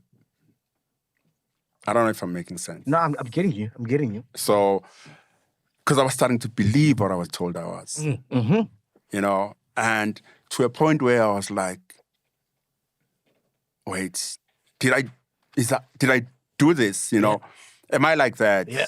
You know, I started replaying things and I started low-key believing that maybe I actually am a terrible person, you know. So I went to work on that. First, like, what is my baggage? Mine. Not. Without blaming someone else, you know. And I got to a space where I was like, you can say whatever you want. Don't care who you are. I know who I am. It's going to bounce off. So I was better. And then I now changed to a different therapist to now deal with my bullshit. Like, what am I suffering from? Fuck. Without blaming other people, what am I suffering from? You know, and it's simple. Black kid, born in Durban, dusty streets, grew up in the Eastern Cape. Milking cows. Super, super, super dusty. No one pays attention to. Fast forward, there's money in the bank, like you said. Yeah. There's a name. There's attention. How much love and attention can you, as a human being, take? Fuck. You know, just go back to where we come from as human beings. You'd only have your family to love you. I think that's how much a human being should be able to receive love, you know. So fast forward to now when it's coming from even people you don't think they will look at you. Because underneath black coffee, that dusty little kid is still there. True. Do you understand what I'm saying? Yeah, 100%. So I need a therapist But coffee to is- understand all these things. But do you understand how many people want to be you, bro? Yes, and you make it sound like it's wrong to do therapy. No. No, I'm saying how it sounds because you like, because of who you are, you shouldn't need it. That's what I can't fathom. That's what I can't. I've got a therapist as well. It's not your one, as we've concluded. But I'm like, no ways. When I saw that tweet, I'm like, what? No This is ways. insane. Everything you have can't erase Yeah. that dusty kid. Because one would think there's a level of fame, money, genius that can erase that can't. dusty kid. Drake knows who you are. And he's a super guy at it. Is it like a void that you maybe is talking about? The void that one would say I'd have, regardless of all the people that love me, but I just still have that void. It's gonna be there based on the little kid had issues as any kid. Yeah. So that little kid wished he was born in a different environment. He wished he was more cleaner. He wished he didn't have to milk cows every day. So that's what you deal with in therapy. To clean that kid up. Oh. I mean, you look at your kid and you're like, give that kid the hugs that you didn't get. yeah. Do you understand what I'm saying? You look at your kids and they're like, hey, you guys are spoiled. Oh, you guys are soft. You know what my son said the other day? I mean, not now. I mean, like 4 or 5 years ago. And I was talking to him and I was like, when we were growing up, we used to go to this other house to watch TV from a window. Jeez. Like, we would maybe see the 6 and watch. Yeah. And the kids from that house sometimes will be so mean they just close the curtain. Right? And then he's like, oh. And then I'm like, we had nothing. We had no car. He's like, I'm like, we had no swimming pool. He's like, you had no swimming pool? He cannot believe anything else, but you had no swimming pool. How much of the divorce or your ex-wife had to do with the mood you were in when you sent out that tweet? A lot, because the tweet was based on what I was going through and based on what I tweeted after I tweeted that, And one of the most important things I wanted you guys to know before I come here is, and we're going to talk openly, I'm not here to speak ill of my family. Of course. And my family means her. Yes, and my yes, kids. yes. And every story I'm going to try to unpack is going to be based on me. 100%. I'm going to take all the responsibility as the grown-up man that I am. Yeah. And not blame anything on her. So that tweet was about me being in court. This is public knowledge, for something that never happened, that I had to carry, that I'm still carrying, So, and the most painful thing about being Black Coffee with the fame and is people have so many opinions. And one of the most things I hear is, shh, don't say anything. It's beneath you. Don't tweet back. Don't say this. I'm always told to keep quiet, by everyone. No one is like, after I told you to keep quiet, how did it make you feel? That's true, bro. Because when I see you and you in LA, Ibiza somewhere, responding to a tweet to someone in Soshanguve, I'm like, what the fuck is There you Coffee go. thinking? Yeah, because I'm told to do not, they're beneath you, do not. But I always connect to people as a people myself. The human level. That's it. Yeah. And it's one of the things I was conscious about before being this famous. That I used to pray about it, literally, that God, don't change me. Because I'm going to be able to really enjoy life as the same guy, you know? So if I see a tweet and it's funny, I want to engage with the funny tweets too. I'm like, Black Coffee responded to my, you know? And I understand now with therapy that people will not see me as nutty. I must forget about it. That's never going to happen. You know, so I tweet as nutty and I'm like, but it's just me. They're like, You must have a ghost account. Yeah, I have another account. I think. I mean, I'm just saying it's not about that. I'm just saying then I'm hiding Yeah. because then nutty Black Coffee is quiet. Yeah. Then a fake account is defending it. Yeah. You know, so I just want to be like a normal human being. That's never where going to happen. I can Black Coffee when I have to. Nah, that's never. But I understand that now. Forget about it. You know, that's why on Twitter I'm easy. You know, I was able to tweet about this. Yes. You know, Hey, you put us on. Hey, Yeah, bro. This guy. no, that was the whole idea, though. Yeah. Guys. Yeah. You know, I want you guys to understand something, and it's very important that we are such a young nation, and this podcast is such an important platform for that young nation. So, in between your trolling and your puns and the jokes, there's a lot of work that you guys need to do, you know, in uplifting this young nation. Because it's us. 100%. Yeah. So unless there's an episode I missed where you were interviewing Jan van Riebeek, you know? Like, it's us. So when we are trolling each other. Yeah. You know, when we are creating stories and we are destroying each other. Yeah. You know, this one the other day, he was like, guys, you know, like, Sounds like me. do you know who was in Cape Town at Ultra? So he's like, I don't know. He says, Black Coffee.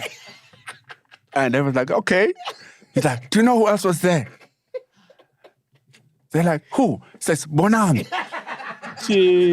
I'm like, motherfucker. In my defense, that was my woman. For the first time, she defended me. Yeah. Shout out. By the way, For the first time, she was like, record, that was my woman's intel, so fuck my woman.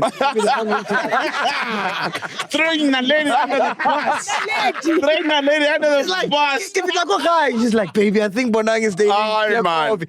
Like, serious, she's like, yeah, this was at Cape Town. I'm like, Black Coffee. Who was at Cape Ultra Bonang? Since when does Bonang go to Ultra? man. Rihanna.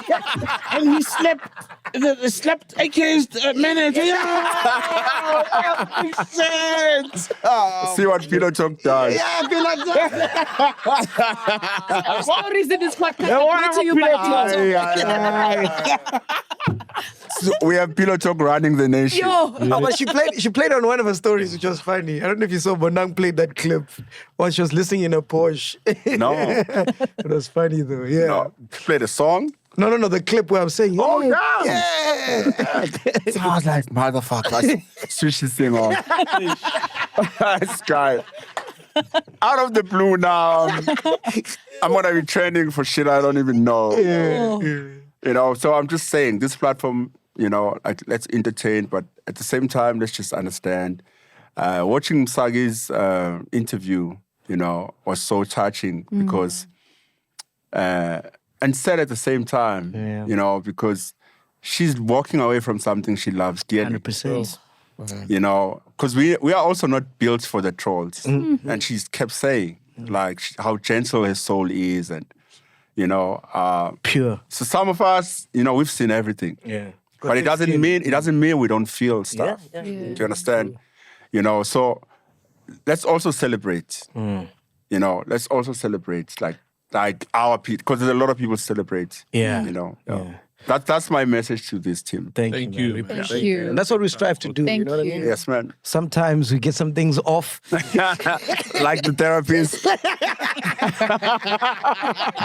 How did you meet your ex-wife? We Endley? met. It's quite a weird thing actually that I was featured as a DJ in one of those local series she was doing, like playing in a club. Okay. And that's where we met for the first time. And so we hung out a little bit, we were talking, and then fast forward, we met with a Taboo. They were doing a red carpet for the awards. That video is still out there, actually. Excuse me. So she interviewed me, on the red carpet. She was working for Channel O at the time.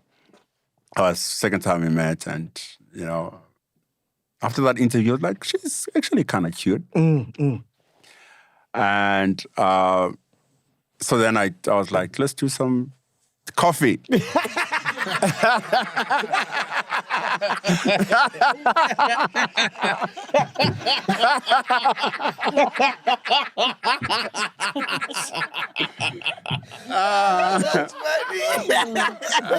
funny. So we went for some coffee. Yeah, man. Yeah.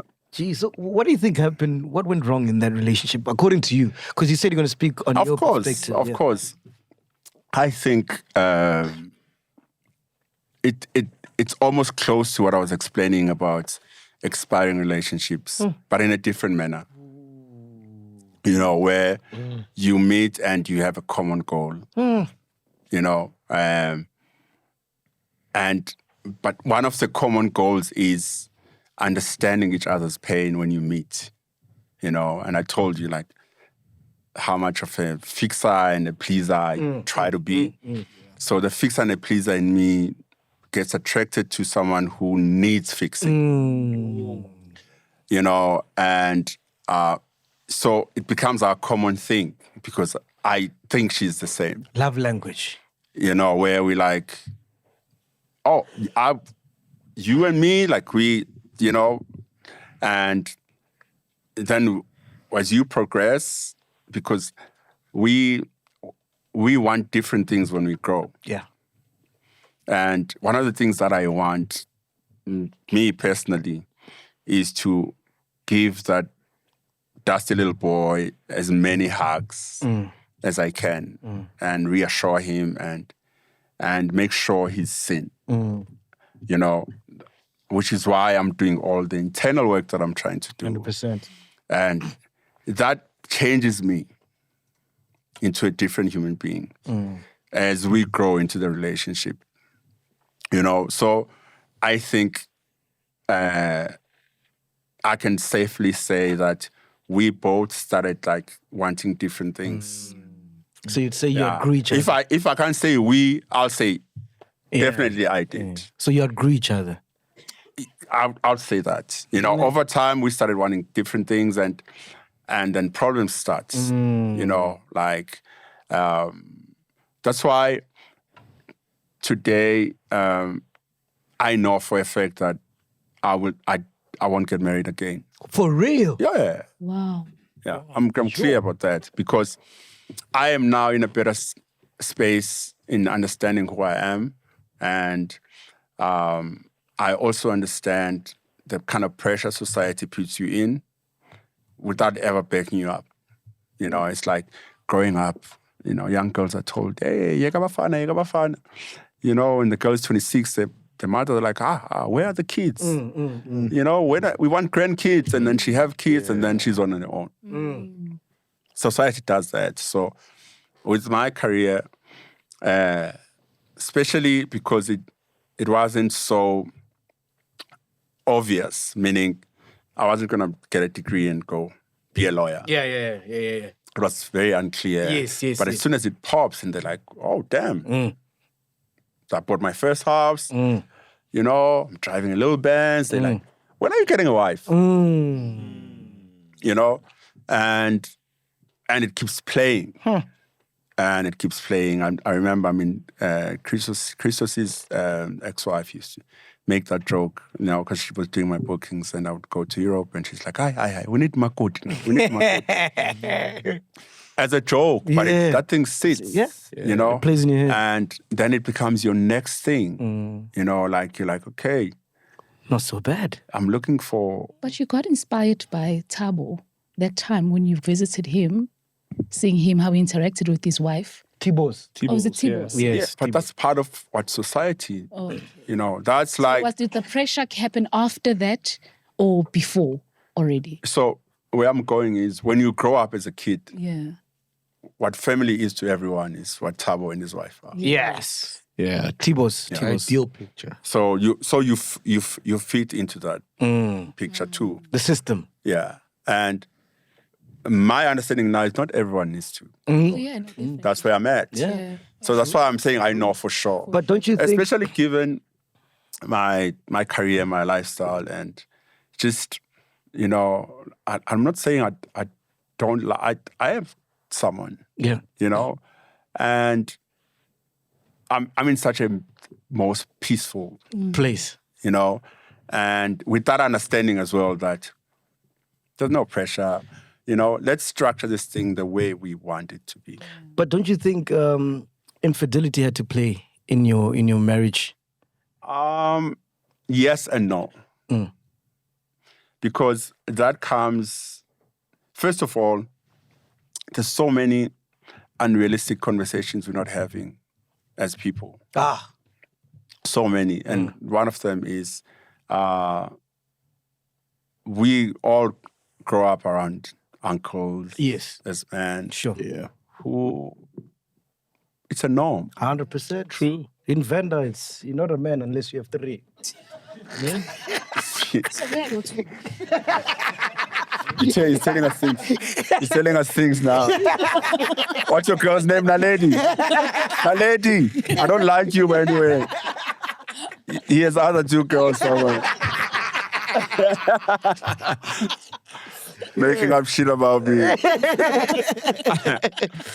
So it's a norm, like, you know, like, it's just like a normal thing where it's seen. Like, we grow up knowing, like, you know, they send us to their other chicks, number one. So, and even the most people who will speak about it on social media are doing it.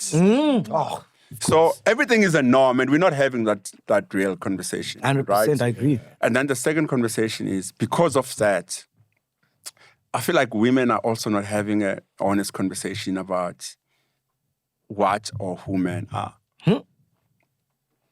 You know, so you come and tell your mom and your aunts that I met this guy, or he only loves me, and no one says, actually. Everyone's like, yeah, la la. Yeah. But they know what's going to happen, which is, it's going to happen for sure. You know, so in my relationship, growing into it and starting to experience the things that I was experiencing in it, it didn't matter anymore. Where I was like, okay, this is where we are. This is what I want to do. Which is also one of the most important conversations I'm having in my life about self-destruction. Where you have something, but you are not, you don't feel you deserve it. Oof, that's deep. That's deep. Yeah. Yeah, you don't feel you deserve it. So Imposter syndrome. yeah, you like, you low-key want to destroy it before it happened on its own. I feel So like that you this. can say- I feel like that about this podcast every day. You understand what I'm saying? Stay with me. What's her name? Michelle. Yeah. Please, we need you. You know, because it's real, that thing. You know, it's real. And so it's a mix of so many things. And like I said, I do not want to speak about my ex's inputs Yeah. and her flaws and imperfections. But how do you feel when what just came out recently, the fact that she was also cheating during your marriage and the voice notes being played? I don't know. I mean, I feel because I know the human being that she is, I feel sad for her, if anything. You know, there's nothing to celebrate there because, like I said, we walked in together knowing the kind of people that we are and the kind of help that we need. You know, so I feel like sad and the guy who likes fixing things in me wish I can fix it for her. Do you understand? But God gives us our own challenges and our own lessons. So we all get to learn. So would you say your marriage was like an open marriage, open relationship? No, it wasn't. No, it wasn't.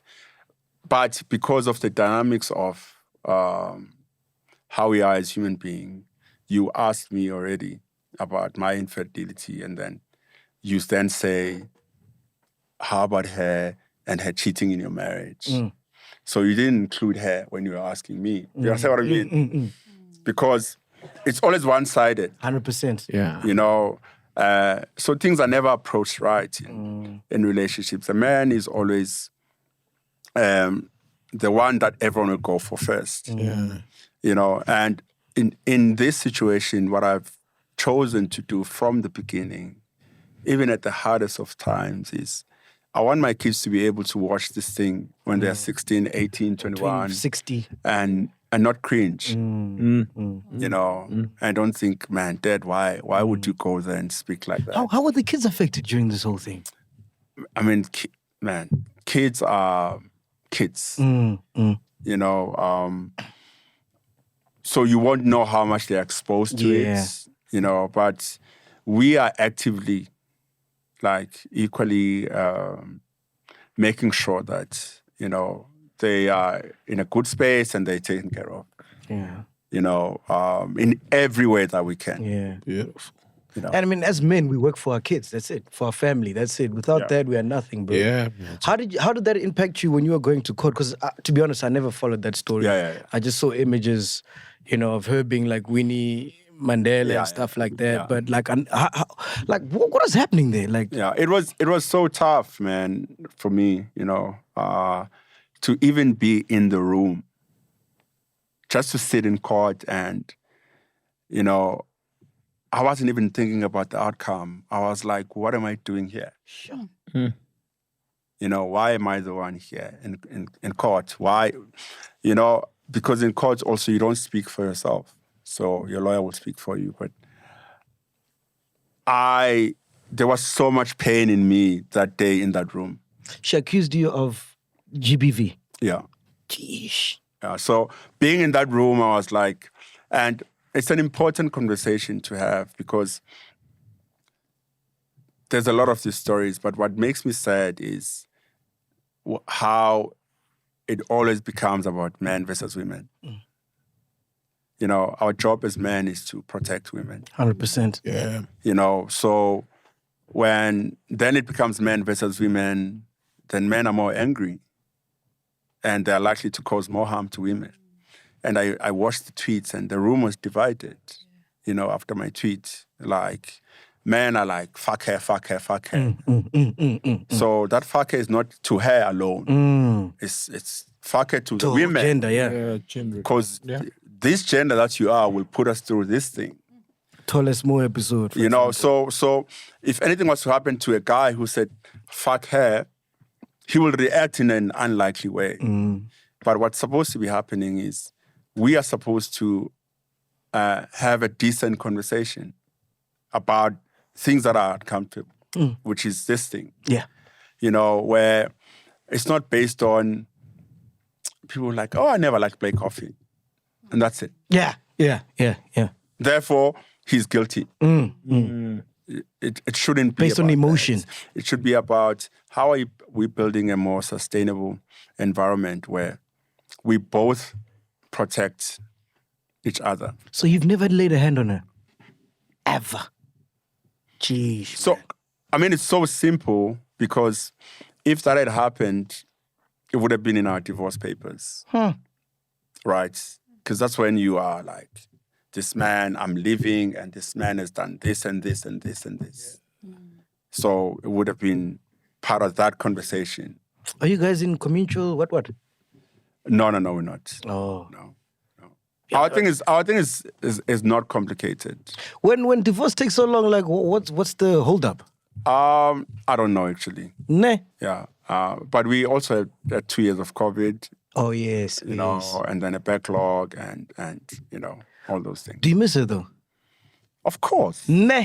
Yeah, of Yeah. course. I mean, we shared so much. Man, You have children together.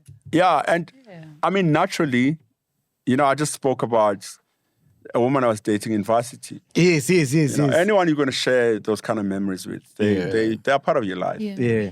You know, so yeah. Are you Would you ever good speaking get, terms now? Sorry. Yeah. Yes and no. Okay. You know, especially after what happened. So it's easier to have a more controlled environment. So it's emails. Hey, Emails. Yeah. That's cool, bro. no, it's best Sure. because it's best for the kids as well. What do you email her? I'm outside to pick up the kids. I did yesterday. Yeah. No, for real. Or what is it to keep proof of whatever? No, I'm just saying. communication? There's a paper trail. Okay, so yeah. Jeez, that's So- wild. I woke up early and I was like, let me take my kids to school. So I'm like, hi. And what's so crazy is like, I'm gonna take the kids to school today, and then she wasn't responding, and then I fell asleep. And then my phone was ringing. Yeah. That's what helped me because I would have said I'm coming and then I wouldn't come. Yeah. Oh, yeah. So, yeah. Yeah, so I quickly went and took the kids. So she replied, yes, come get them. No, she responded. That's wild. No, it's best. Yeah. It's best because we've done everything else. We've had mediators, we've done everything else, and So picking up the phone and calling will not be good. not now.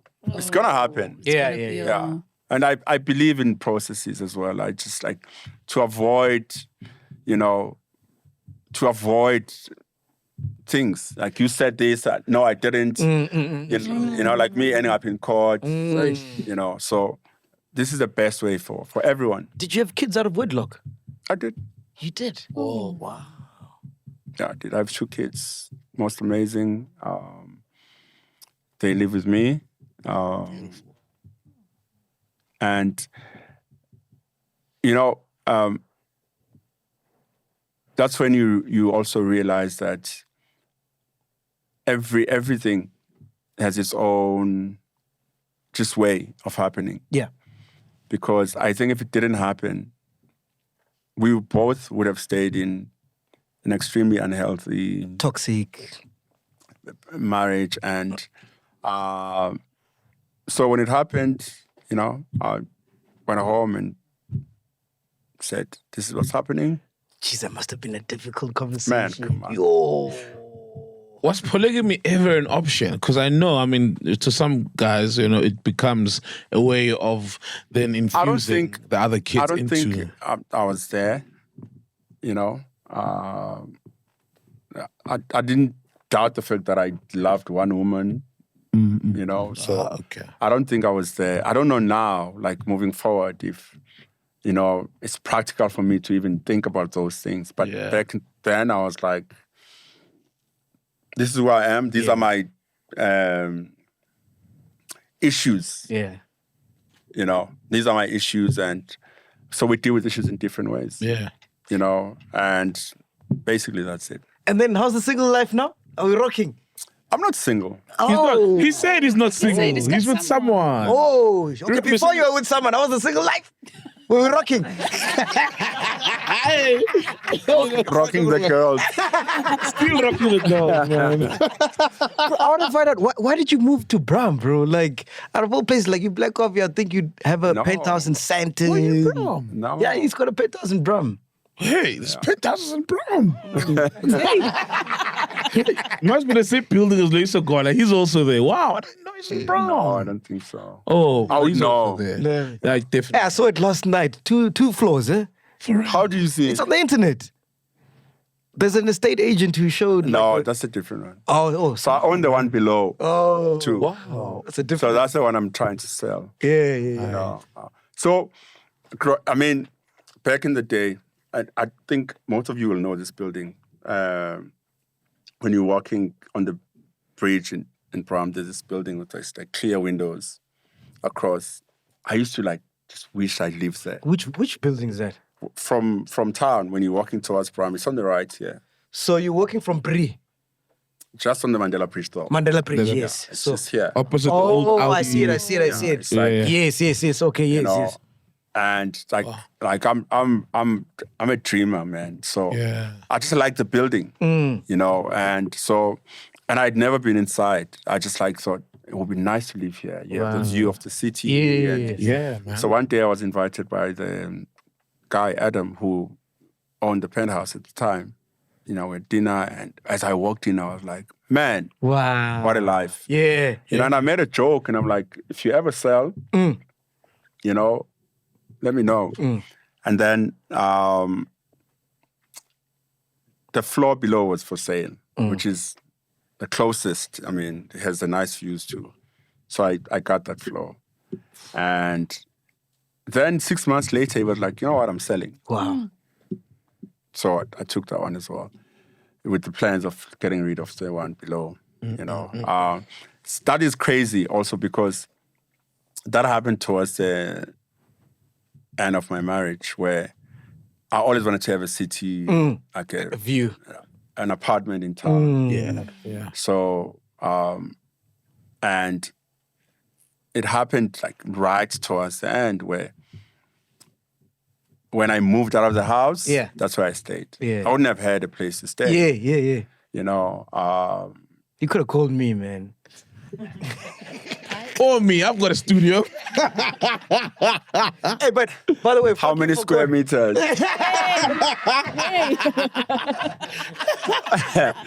Like, how many cars can I fit in?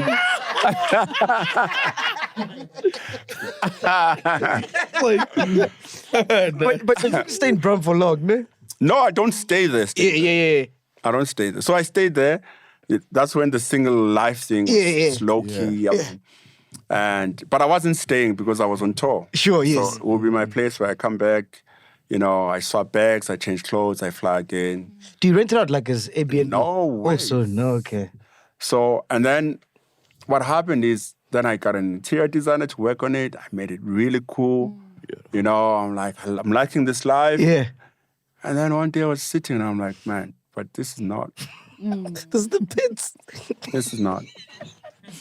You know, and I mean, the apartment is amazing. Yeah. You know, I'm going to keep it. Yeah. And you may say Bram, but it's really doesn't feel like that. It doesn't. It's You beautiful. know, even downstairs, like no. how it is, it's imagine. a different level. So, It's like in Hollywood or but something. I just felt like Yeah. this can't be my life. Yeah. You know, I'm a garden guy, dogs guy. You know, I want to walk on land. Then I started looking for a house. Do you have a house in LA? No, Oh, you haven't bought one yet. no, not LA. No, You've got a house where in America? In the world, man. Wait, no. Hey, Chanda America, you know what? you lie. I just got my visa from America. That's why. You lie. Accommodation. Look who's looking for a place to stay now.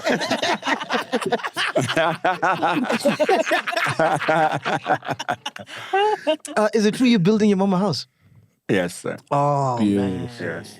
So it's not even just my mom. So here's the story. So I live in Bram and I'm like, this can't be life. You know, I'm from a family environment with the kids and cooked meals and, you know, I need to find myself a house, you know. Because I kind of like walked out of a new house that I just built, you know. Yes. For the family, yeah. Yeah, so I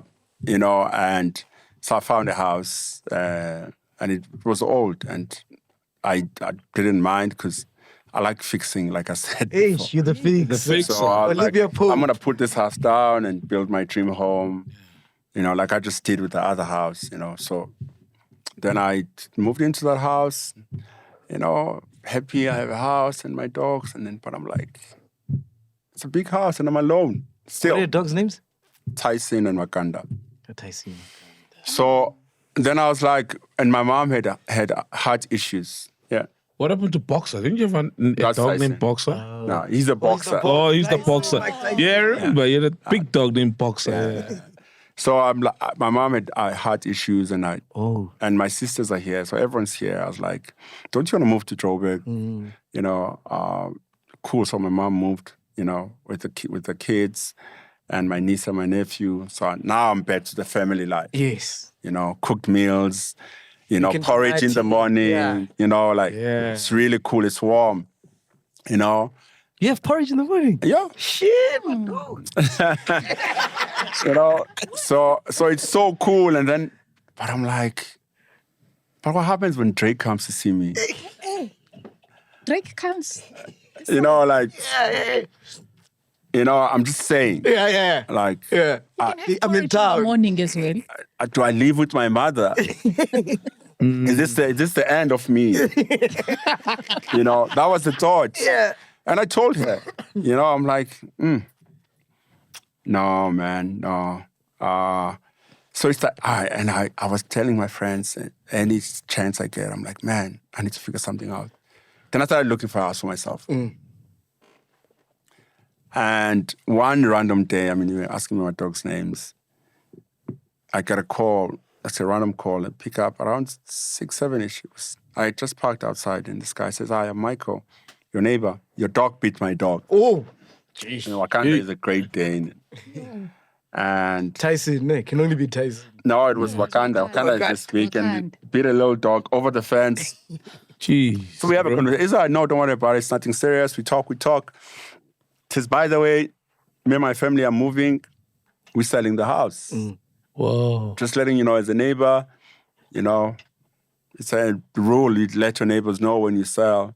I was like, thank God. Because I was stuck, you know. So then I made an offer to the neighbor. You bought the house? That's what I'm saying. The neighbor. The neighbor. Yes. So, but no, but that's not the moral of the story. Close the show. Man, we actually have parking spaces. I'm going back to what you were asking me about my mom. So I decided that house, that's a family house. Wow. So now they're busy because I got the house down. So they're fixing everything. That's going to be like my home. Bro, you know when they say he went back home when things didn't work out? Yeah. So I want to make sure it's nice. So that my back room is like, you know. Back rooms of back rooms. You know what I mean? Yeah. You know, like, so that's what I'm working on. Like, yeah. But bro, how proud is she? Because she had a mud house, ne? Not my mom, my grandmother. Your grandmother. Yeah. My grandmother had a mud house. That's the woman that basically raised me. You know, she instills hard work. You know, I saw so much just being around her. So I learned so much just being around her and saw her building slowly. She worked in a hospital, in a sewing room. You know, they used to make linen for the hospital, like the pillows, and it was made and the gowns, and so I mean I can't even imagine how much she was earning. And I saw her changing her mud house, getting an architect, you know, having a vision of a newer one, and I was there, you know. And what's crazy is, obviously, she got old and she passed, and so my relationship with the place kind of like stopped. Yeah. Because I felt like there was nothing there for me anymore. Yeah. You know, and last year I went, you know, we went to see a grave, and I was like, actually, no, man. You know, and we went to her house and I saw it was falling apart. Jeez. And I'd seen her working, building this house. I'm the one who was there because I was the boy. So my cousins everyone, it was girls. So I would work with the builders, you know. So I was part of the building team, basically. And so I decided to rebuild that house. Oh, wow. But the craziest thing is, so new plans, they're breaking the house, they're gonna fix it. And this guy says, we found, because I told him to save some of the walls. Yeah. They don't have to demolish everything. Yeah. He says, no, we just found like mud walls. Oh, wow. One must be do with the mud walls, And it's the mud walls from the original house yeah. that she had kept. Yes, yes. And I was like, don't do anything. Because that's part of her. That's heritage. Yeah. It's part of her. So, Sure. so we kept the mud walls still in the new house. Wow. So yeah. When I listen to Family for me, man, is such an important thing. And in contrast to what I was saying about getting married and stuff, because there's two different ways to look at family. Okay. One is you have your wife and your kids. Sure. And, I'm in this place where I understand my standing and the type of person I'm supposed to be. Yes. I wouldn't have known if I didn't go through everything that I went through. So family is what I have now. I have my kids. My marriage gave me the most beautiful and smartest kids. I have my siblings, my mother, my brother, That's family to me. Yeah. So that's what I work for, And when people speak of soft life, those guys know soft life. Yeah. Not me. You're working. 100%. No, like When I watch your interviews, you mention a lot of times that your grandmother was strict. Like, how strict was she? Like, man, she was tough, man. Oh, she beat you up with a belt. yeah, yeah. She was tough. Everyone knew because there was no man in the house. Okay, so she had to be everything. Yeah, she was authority. Even in the neighborhood, everyone knew. But were you a naughty kid? No. Okay. So what would she'd beat you up for? If I wasn't responsible. Okay.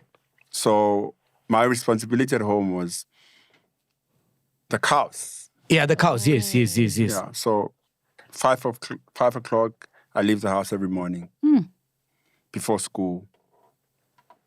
3:30 in the afternoon, every day. That was my life. No way. Twice a day, every day.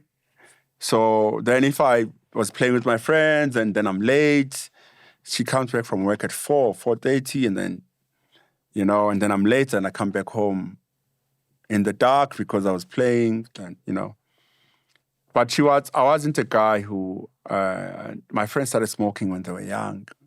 I was in a group of like seriously naughty guys. And I had no desire of drinking or smoking. So, yeah. I never had... So you've never smoked weed? Never smoked anything. You lie, Kogi. I've never smoked anything. Dude, you're so talented. So imagine high. Listen, the one we were talking about earlier, I started drinking wine 3 years ago. That's me starting alcohol, basically. I've never drank alcohol. I've never taken drugs. I've never... What got you to drink the wine? I was going. You were going. No, I was on a flight to Dubai and, like just going through it, and I'm tired and I'm like, I want to sleep. Yeah. And obviously on a flight, they always offer you like, would you like some red wine? Yeah. And at first I was like, nah, I don't drink. And I'm like, actually. Bring it. I didn't even know. She was like, Sauvignon Blanc. Listen, just bring that thing. Halfway through the class, I was like, whoa. I started talking to myself. It was such a nice feeling. I'm like, damn. Welcome to the class. Yes, bro. Best feeling ever. I'm like, but I'm not going to get up. Yeah. I'm going to sit here. She came, refill. I'm like, no. No, so over time, I have like preferences now. I choose the wines that I like, and but still extremely controlled at home. So your grandmother's strict. After the accident, what did she say to you? The first thing I feared was her clapping me for it. Yeah, that was the first thing I remember, because it was like a movie, that thing. this is the morning. This is the 11th of February. The morning Nelson Mandela. of the release. Yeah. So there was like tribulations. The entire country, people were camping. No one was sleeping. We were singing. So it was happening in my hood. And this group of people passed our house. And my older cousins jumped into the crowd. And my grandmother was there because she's super strict. So I was watching if she's going to say no. They went and I was like, oh. And then I went. And then they went back and I didn't go back, which I knew I was in trouble.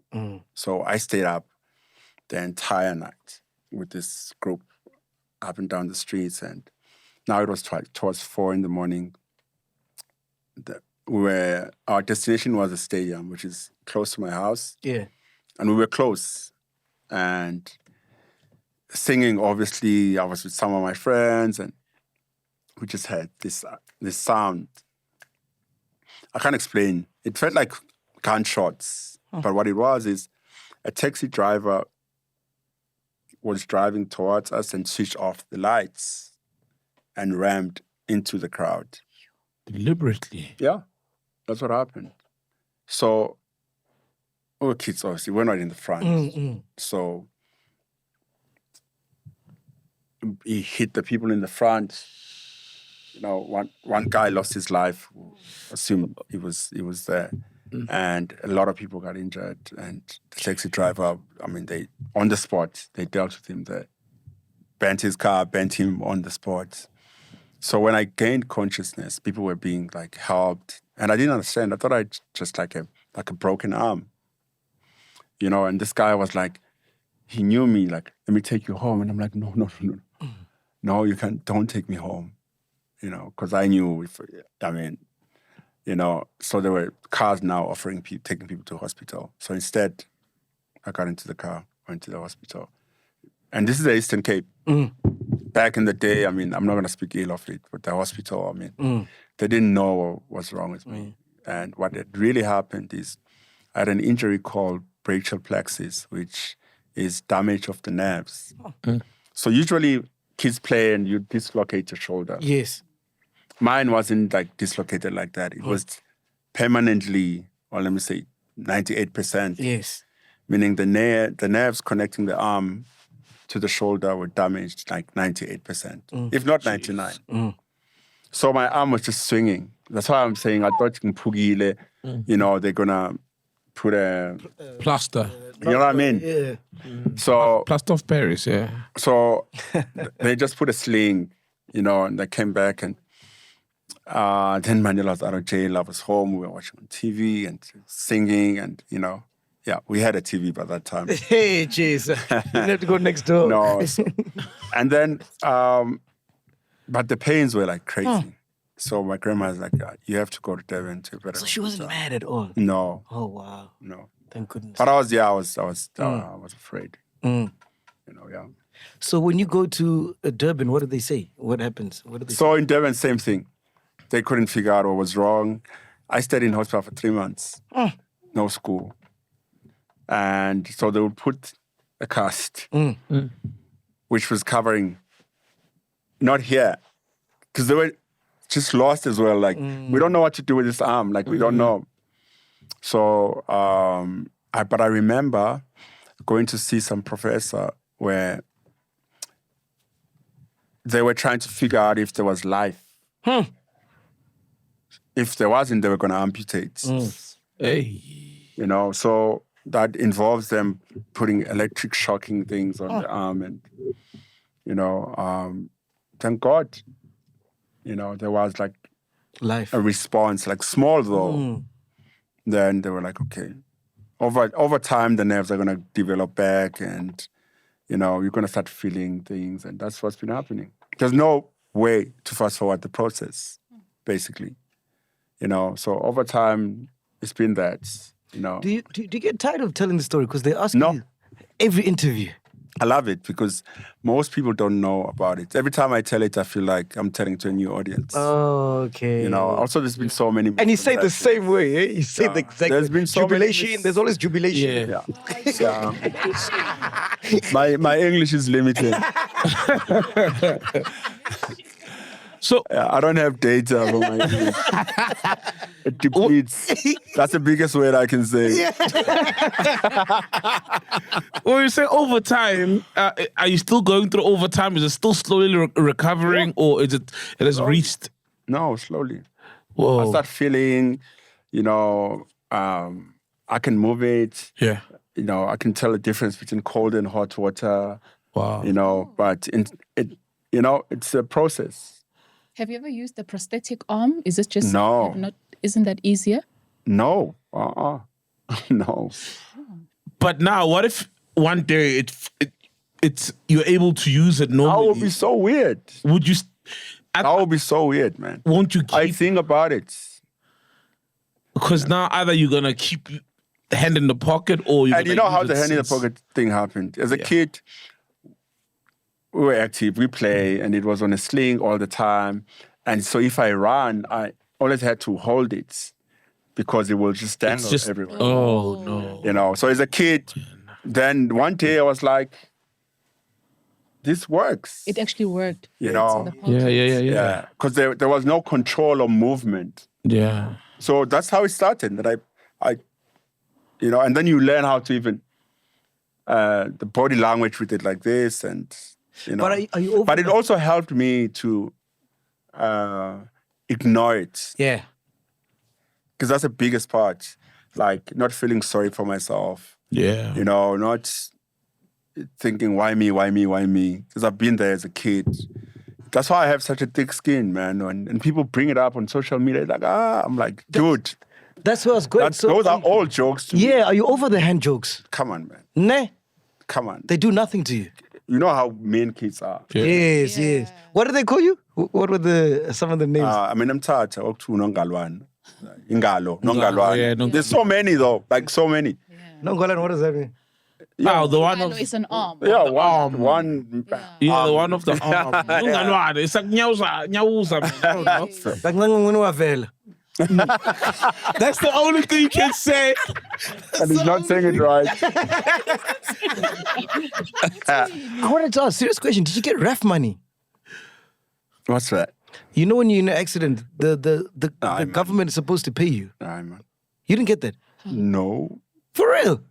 It wasn't a thing back then. I don't know. You know ref money. Road Accident Fund. Road accident fund. RAF, yeah. Yes. I don't know. Maybe I did.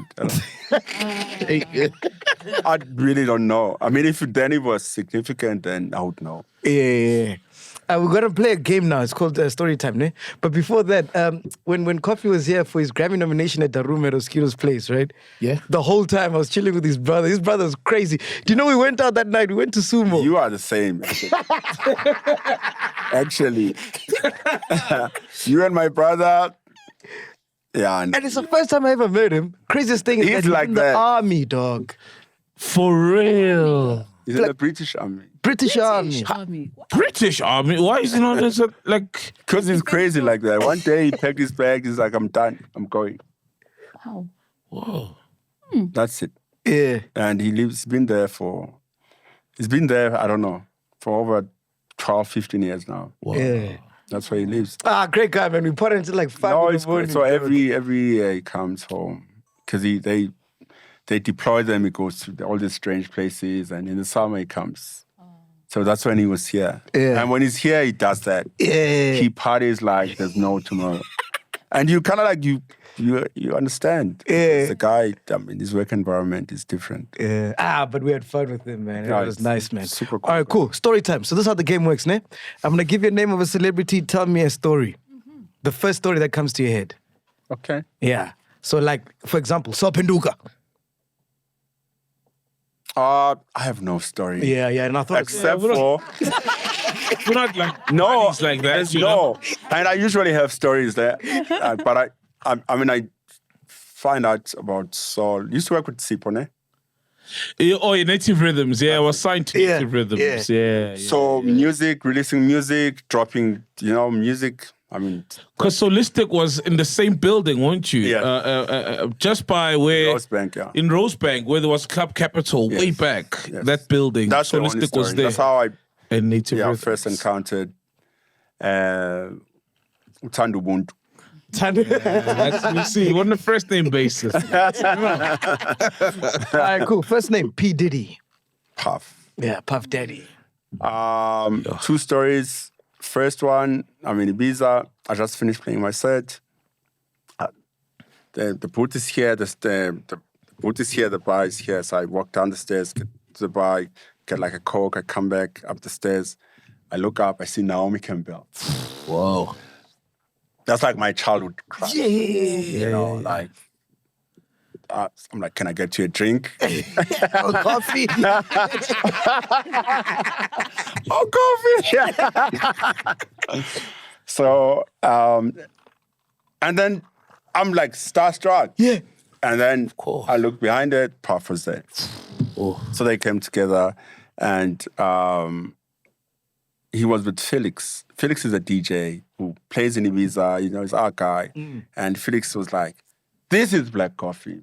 As if they were talking. Like, Yes. so you wanted to meet me. Yeah. Felix was like, let me take you to the guy. So, and Puff was like, we just got in, we just finished playing, we wanted to hear a set, whatever. You know, fast forward, I'm in Miami, jet lag killing me, trying to sleep. My friends from Paris, Joachim, is like, we're going to Puff's house to a party. You want to come? I'm like, nah, I'll stay in. Wait, you saying no to a Puff Daddy? Yeah, I was trying to sleep. Damn. So he's like, yo, man, you want to come? We're going. I was like, you know what? Yeah. We're going to be downstairs in 10 minutes. Cool. 10 minutes, I walk out my hotel with a bag. Yeah. And so he's like, why are you carrying a bag? Yeah. I'm like, because I kind of like know how life works now. Yeah. You know, like, I like to believe I'm woke and woke in terms of just like understanding how certain things work and why they, you know. So I took my bag with my music to Puff's house where there's a party, even though I'm not invited to play. Because Puff met me and he said he missed my set. So obviously he would like He knows for me. your work. He knows I'm your work. assuming. Yeah. So, but it was confusing to the guys. And I was like, you'll see. So we get there. Puff starts these parties and it's so hard to get in. Like, and it's in his house, like in Miami. Whoa. And they started like 6 in the morning. 6 in the morning. Yay. So everyone's in the gate and the line is long and, you know, and my friends had said we are in the list and the list is not coming. So we like waiting with the people, you know, at the gate. And Does anyone recognize you in the queue there? not really. Oh, okay. Until one guy from inside was like, Yes. you know, I'm like, because I wasn't even supposed to be here. Yeah. You know, it's like, yeah, you. I'm like, okay. It's like, so I bring my friends in, you know, we all go in. I walk in. As soon as I walk in, I meet Casey. They were still going out at the time. She's like, oh my gosh, wow, you're here. Papi's going to be so happy. What? It's the first time, meeting her as well. I'm like, oh, okay. Like, let's go, you know. And this guy takes me straight to him. And he was so happy and he went straight to the mic. He's like, Black Coffee's up next. No fucking. I'm telling you. You didn't even check if you have USBs, nothing. Bro, there's that party, everyone wants to play. It's an annual thing. Everyone wants to play there for free. The line of DJs that are waiting to play already, he's like, he's up next. That's it. Bro, you're so blessed, man. And then I was up next and then I played. Wang, wang, wang, wang. That's wang, wang, wang, wang. Hey, come.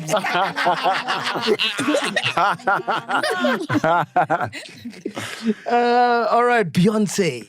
Beyoncé, I was recording a song with Asha when they were here in Joburg. Finished recording. He's like, yo, there's a party again. One of Jay-Z's friends, Jay Brown, they were doing a party in Maboneng. I'm going there. Do you want to come? I'm like, cool, let's go. We went straight from the studio. Cool party. He's like, come, let me introduce you to Beyoncé. He took me to Beyoncé.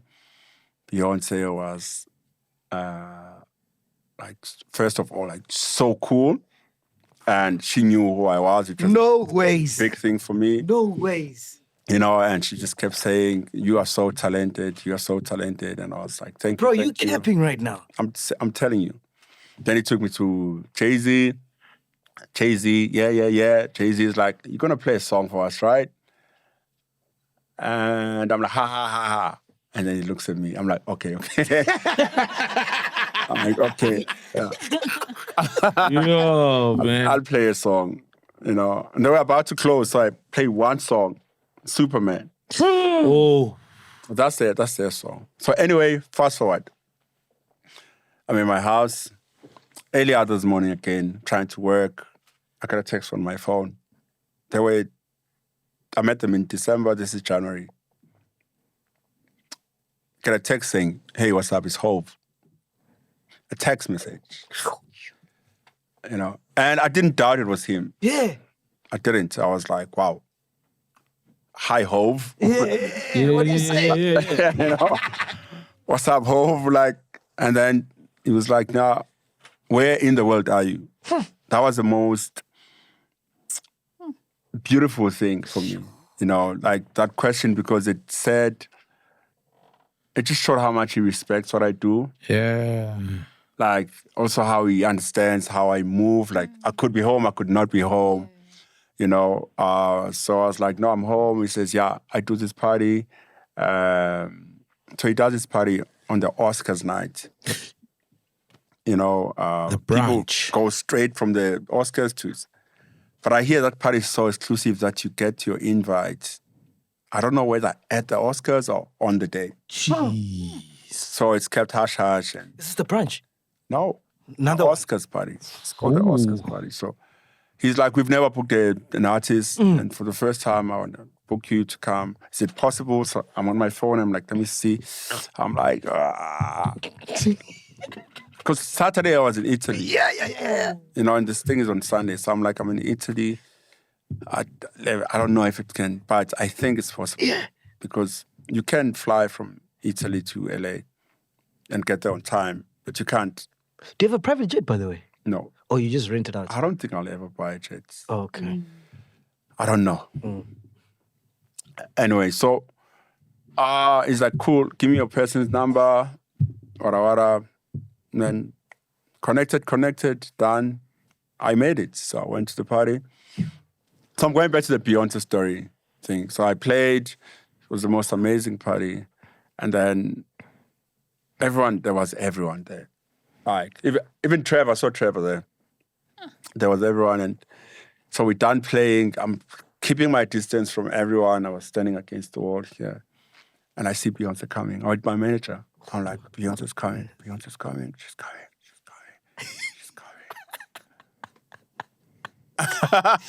So you're thinking, damn, I must move to the left, to the left. The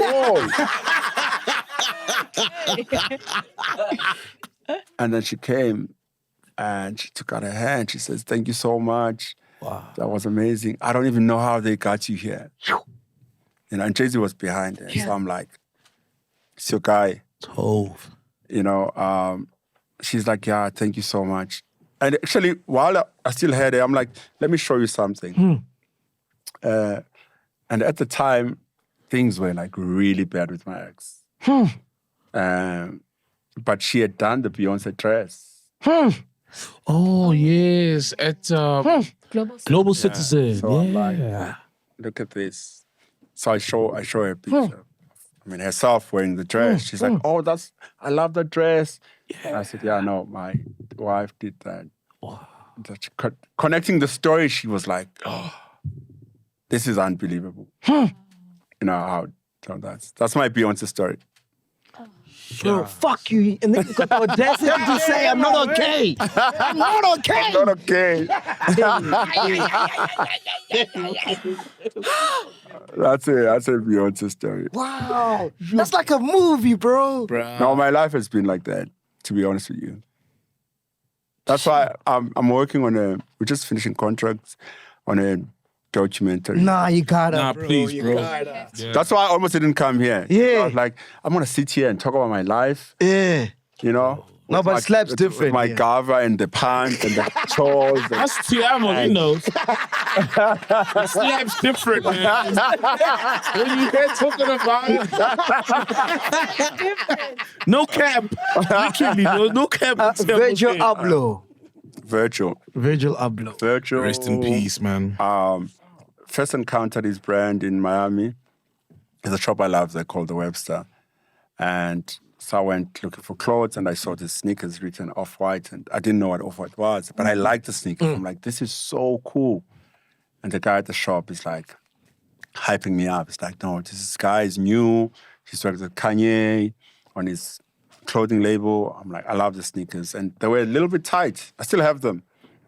He's like, no, just take out the inner, then they'll fit you. Yeah. So I took out the inner. I was like, oh. Then I took the sneakers. And the following day I was going to Washington. I wore the sneakers. And I was like, man, what a solid brand. You know? Fast forward, started seeing more Off-White things, you know? And then I got to understand who he was. And I posted a picture wearing one of his like pieces. There's this like jacket that he did that I have that it's like high quality velvet. And I was doing a shoot and I was wearing it. So then he made a comment on the post. You know, I was like, damn, Virgil, yeah. And then I was like, I DM'd him, like, yo, thank you. And then he went on, yo, by the way, I'm a fan. Wow. You know? And then we went, do you know that me and Virgil was a duo? Like DJing. Yeah. Wow. Yeah, so we made a brand called White Coffee. White coffee. Was he a good DJ? He was. That's what I was saying. Yeah, earlier on. You know, when you get advanced in that space, you understand The mood. that it's less about homage. Yeah. You know, what is the story? You know, so we had residency in Vegas together. It's like we would be on the billboard as White Coffee. So we did a little tour. We did like Monaco. We played a gig in Morocco. We did Ibiza. So even there's a Facebook. If you search on Facebook, we have a White Facebook Coffee page. Yeah. Oh, wow, that's crazy. Yeah. That was a superhuman being. Let's bring it local. Ricky. When did I meet Ricky? I think I used to just see Ricky, you know, as like the Fly Kids on TV. Yeah. I'm trying to remember the first time I met him. Because you signed him to Soulistic, ne? Yes, he would. But For real? Yeah. the agency, not the label. Oh, okay, yeah. Yeah. So, and the agency is not my responsibility. Wait, so you've got Soulistic, Now I have the agency. It's just the and agency then now. Soulistic agency. That's it. So what is that? What's going on there? The What happened to agency the- Sounds looks like something I after- must sign. It looks after brands, you know, like Rich Mnisi Okay. Oh, wow. is there, Trevor Stillman, the photographer, is there, Whoa. and artists as well, you know, doing bookings for artists. So I could sign up so- on So there. one of them. Yeah, Ricky was signed there. That's why he was doing all this. We did all the campaigns with the brand endorsements. Because he once did a Gucci something. Were All you guys those responsible things. for that? I remember that shoot. The Coca-Cola thing with Rich Mnisi. Yeah. Wow. That's all you. Everything you see, it's not me, it's my company. My sister runs it. Like she kills it. Beautiful. You know? So all the things you've been seeing on Rich Mnisi and Trevor, the collaborations, Yeah. that's the agency. Before you go on, so what happened to the label, Soulistic? So I got to a point where I realized that I did not want to own people's music. Oh, okay.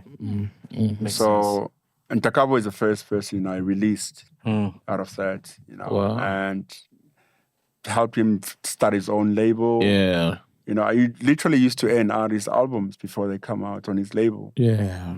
You know, that's the space I'm in now, man, where I'm actually working on a platform for the past 6-7 years. Hopefully I'll get it right one day. And a platform where everyone can own their content. Oh, beautiful. Yeah. Everyone can own their. That's what I want to do. And you can't do that and have a record label. Yeah, true. And the truth about the record labels is we are duplicating slavery. Yeah. Literally. Yeah. Literally. That's what we're doing. Yeah. Because when you start a label, you're going to take a Sony or Universal contract, and just amend that and make it yours. Yeah. So, But don't you have shares at Gallo, man? I mean, Gallo. Gallo is my first project I want to flip. Oh, okay. I get you. That's why I got in there, to change. How it's happening. The status quo. The status quo. So what are you, a shareholder there? Or? Yeah, I'm a shareholder. Dope. Shout out. Fuck, that's massive. That's big. So I own that master Kasim Piro now. What a flex. The 360. 360. You done a number on her, man. No, but what's crazy is we were having a conversation on the phone and it was like, it would be great if we got like young producers to remix that album. And she was like, yeah, you need to talk to Gallo about that. And I was like, yeah, I will. Little she knows she's talking to Gallo. I was like, I'll tell. And then she realized it. She was like, oh yeah, go on. Yeah, I'm like, Oh, I love that. Oh, that's dope. Credo. I'm petty like that. Credo Mutua. Oh, man. Credo just randomly took a trip with Scoop, Latuma, and Nelson to go see him. It's like super random. So we got into a car. We drove all the way to his house. We saw his work. And that day we were told he's sick. He can't see anyone. But, they were so warm and welcoming. So we stayed there. We're talking to the lady. She was telling us all the stories. And just randomly, she was like, he's up. Come in, see him. And we saw him. And we prayed with him, but he was sick at the time. So half the things he was saying, he was on and off. But yeah, we met the great man and now we drove back to Joburg. And what are you? Are you like a Josie kind of person or just prayer? I'm everything. Nah? Within limits. Yeah. You're not going to call me and say, listen, I had a dream about you. Go into the river now and it's not going to fly with me. Your ancestors are eggs. It's not going to fly with me. So over time, I've got to understand, with the help of my sisters, because we too, Oh, wow. we got to understand how our family things work. So you're going to say this and no, in our family, we don't do it like that. Yeah. So that's how it is. I acknowledge that and I'm God's very own. Wow. Yeah, man. So yeah. Kabza the Small. Kabza, I played at his gig. I think that's the first time I met him. Actually, I posted that. Yeah. He did a gig in Rustenburg and we went to China. Met the guy for the first time. I asked him to take a picture. I'm like, can we please take a picture? We took a nice picture. Yo, you together. asked him for a picture? Yeah. Wow. Yeah, we took a nice picture together. I posted, finally met the king. I remember that. I remember it. Yeah. Then the following week, I see a video. Wang, wang, wang. I'm like,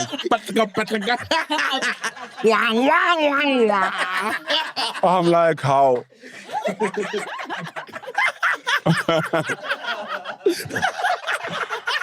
I'm like, okay.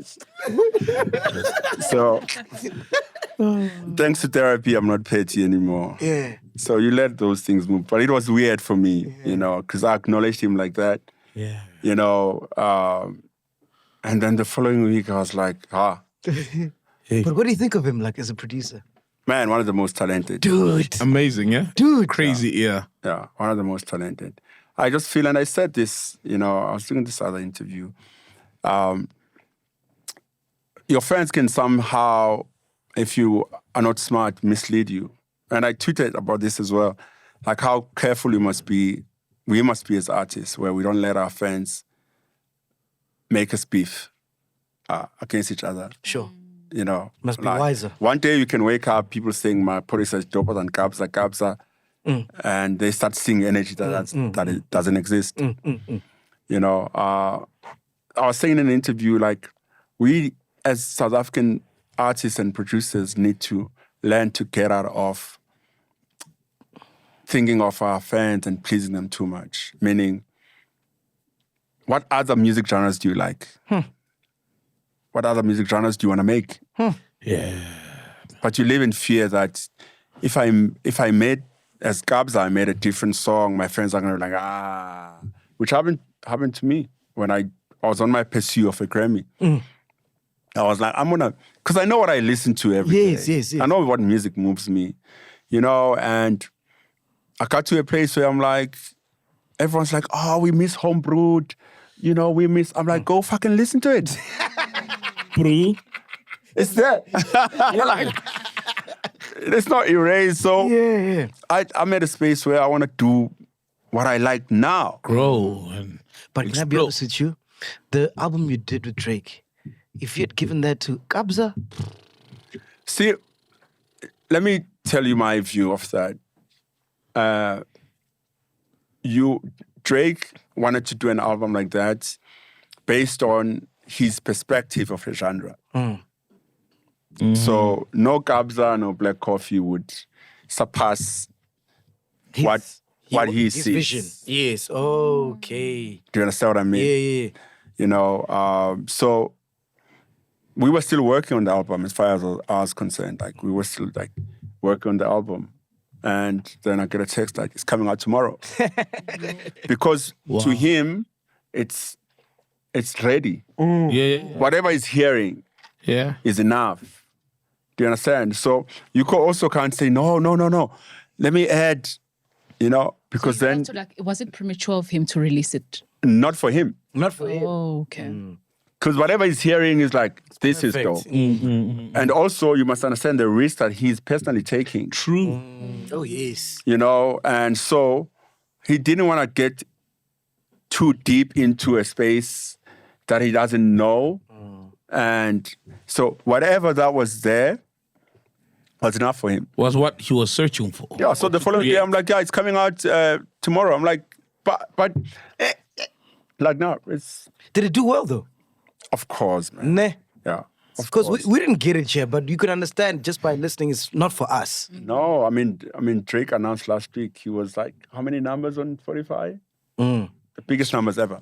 Yeah. That album? I'm many saying billions. Oh, billions. okay, yeah. Yeah, the biggest numbers. But I'm saying is he wouldn't get there if that album pulled him back. 100%. So, and they post all the albums that are part of that. He definitely got into, when we spoke about the album, he says to me, I want to get into territories that I wouldn't normally go to. Yeah. So he had never been to Ibiza before. Sure. He's like, I've never been to Greece. I've never been to Monaco. I've never been. Yeah, he's like, I've never been to Saint-Tropez. Yeah. And that's your playground. Yeah. So I want to exist there too. I've done everything else for everyone else. Yeah. I just want to Exist in that part of the world. And he achieved that. Does he love SA? Because he's... Here's the story. I was in... I'm trying not to mix the stories. I was in Toronto now recently. When I'm in Toronto, I'm like, I'm in town. He always comes to the shows. Wow.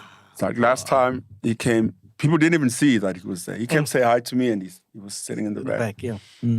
So after the show we were chilling, and then so much that I missed my flight going Back. to New York. I think I was connecting in New York. No. I had a gig somewhere else first, and then went to New York. Got into the plane. I was traveling back with China and Temba. And I sit down and China comes to me. He's like, Uncle Waffles is in the flight. Hey! And I'd never met Uncle Waffles. Yeah. So I immediately I took out my phone. I called Drake. Like I video called Drake. Yeah. And I walk to Uncle Waffles' seat. Yeah. You know, I say, hi. Let's wait. You know, I'm making a call here. Yeah. The phone is ringing. And, you know, she's smiling, waiting for Drake to pick up. We're waiting. And Drake wasn't picking up. So I took a screenshot of her face Oh. while the phone is ringing. Yeah. And I sent it to Drake. So I went back to my seat. Anyway, nice meeting you. Are you doing so well? She's doing so well. Yes. You know, like, so I went back to my seat, and then as soon as I sit down, he texts me. He's like, oh, damn, Uncle Waffles. That's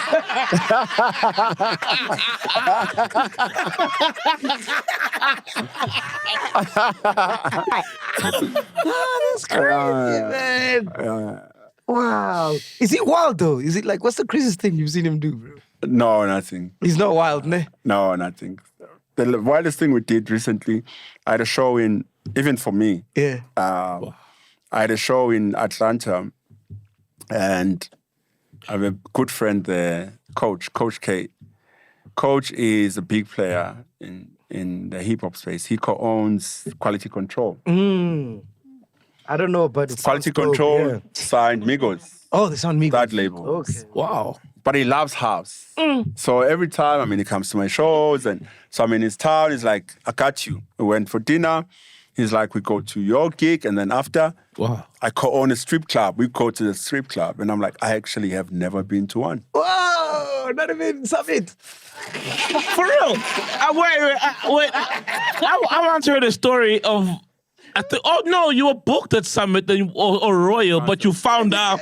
You found out it was a strip club. I was like, I hear you. Yeah. And I read the story, and the workers, like they were interviewing them. It's like, we are so sad he's not coming. We were looking forward to seeing him.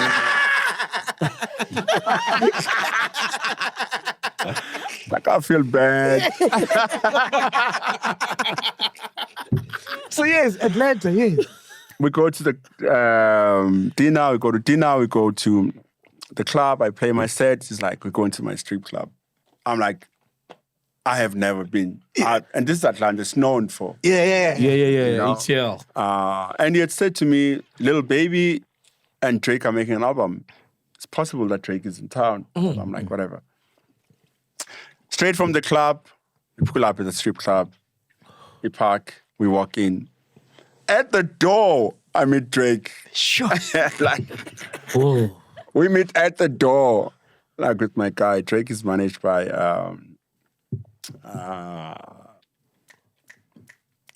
oh man, I hate this. I hate forgetting people's names. Yeah. We all walk, and I tell them, I'm like, gents, this is my first experience. Yeah. Future. Yeah. His name is Future. Yeah. Drake's manager. He's like, I got you.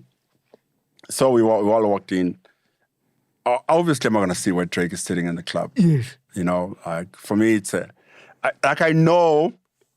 Your limits and boundaries. Yeah. So me and Future, this is my guy. Yes. So we went right. Yes. Him and the goons and everyone went left. Yes. You know, so we chill. And so Future is like, I'm going to teach you how this thing is done. This is not Saint-Tropez. You know, and they bring $5,000 worth of single notes. And so he's showing me different ways of throwing money in the booty. He's like, throw it like this.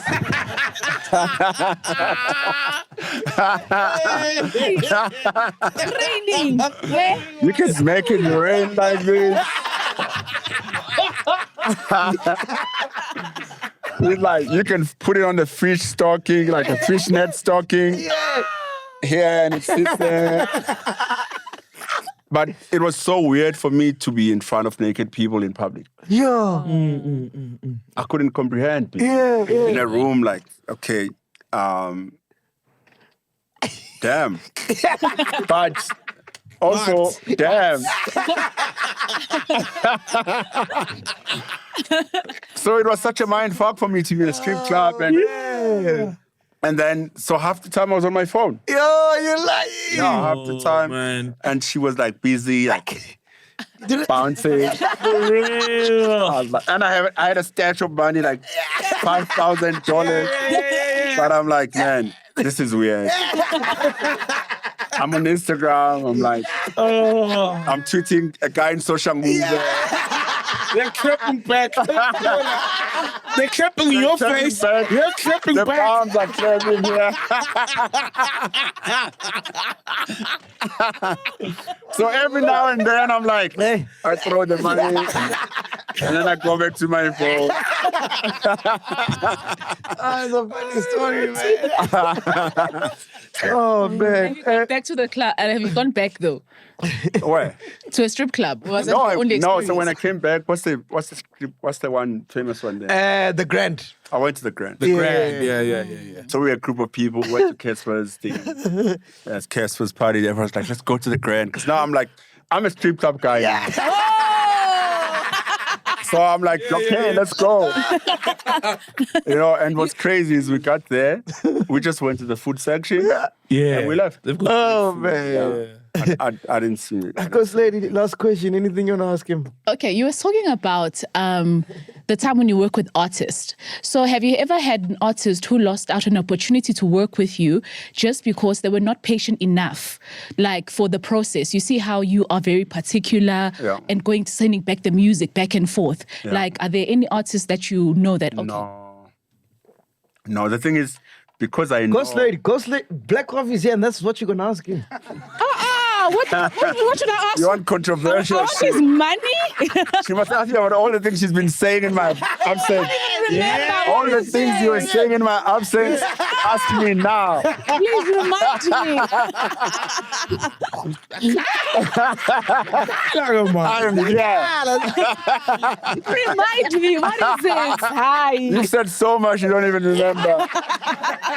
It was all love. It was all love. Oh, man. No, I haven't, because I am very particular, which it helps me to kind of like not lose. I try fight battles I can win. So you can have a great voice. If you send me something and I think, we're going to struggle in studio here, then I'm not going to commit myself to that. Yeah. Unless I'm going to bring a songwriter, I try to avoid instances where we're in studio and we are like, no, let's go home. And your relationship with Obo Shota, like, He was working with Shota last night. That's my last night. Shoba now, Shoba warrior. Yeah. That's my guy. Oh, great guy, eh? Shota. Nice. We met in high school. Yeah. It's a crazy of stories because I was born in Durban, grew up in the Eastern Cape. He was born in Durban, and then we met in the Eastern Cape. In high school. In the corridor, I had a guy speaking his Zulu, and I was like, yo. And that's how we became friends. He was like, no, where am I? I'm like, oh, I'm Lazi. And so we became like literally family. When we went back to Durban, we were visiting each other's homes. And so before the music thing, we like family. So where's Demo? I don't know. Serious? Yeah, he's probably around. I just, like I said, I'm in a space where I'm trying not to fix everything. Yeah. Even though you feel the urge. I'm trying not to fix everything. And I don't mean relationships. Yes, I just mean like life in general. If anything is supposed to be in my world and I have any kind of capacity, definitely.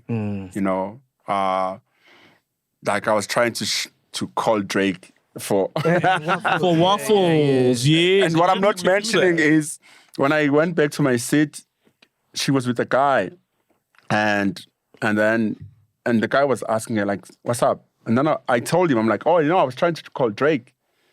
It turned out it's the boyfriend. Yeah, because I think she's got management. Yes, So the boyfriend then I was feeling management. bad now because it's like You're I was trying, You see, you were just but I wasn't, like, because I've seen the interactions online about Drake. Yeah, man. Oh, yeah. So is it safe to say Shana is no more?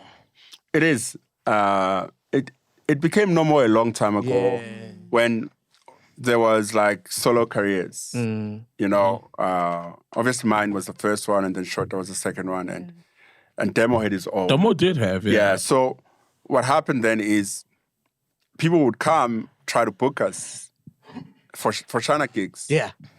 And I'm like, but that amount you are quoting is a fraction of the amount I would make on my own. You as a brand, true, Makes no grows so sense. much. Yeah. Makes no sense. And then later on, it was Shorter's problem. Yes. And it just didn't make sense. It was then like, to yeah, Shorter. yeah, Shorter. Like, no, this is yeah. Which one is this one? So I tell you.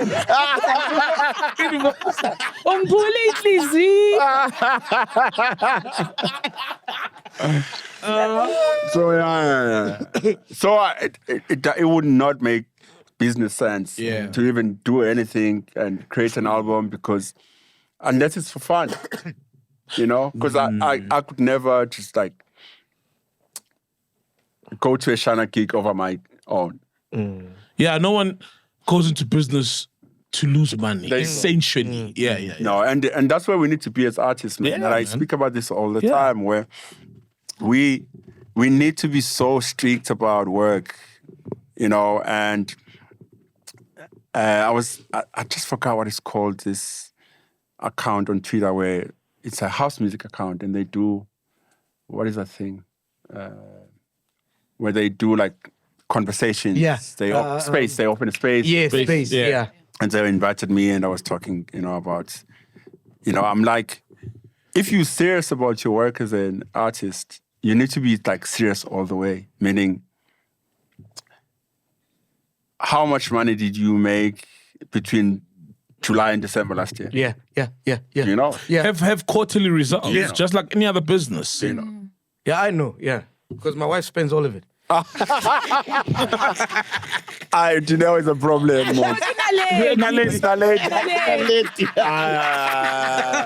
I don't like you. I don't even know you.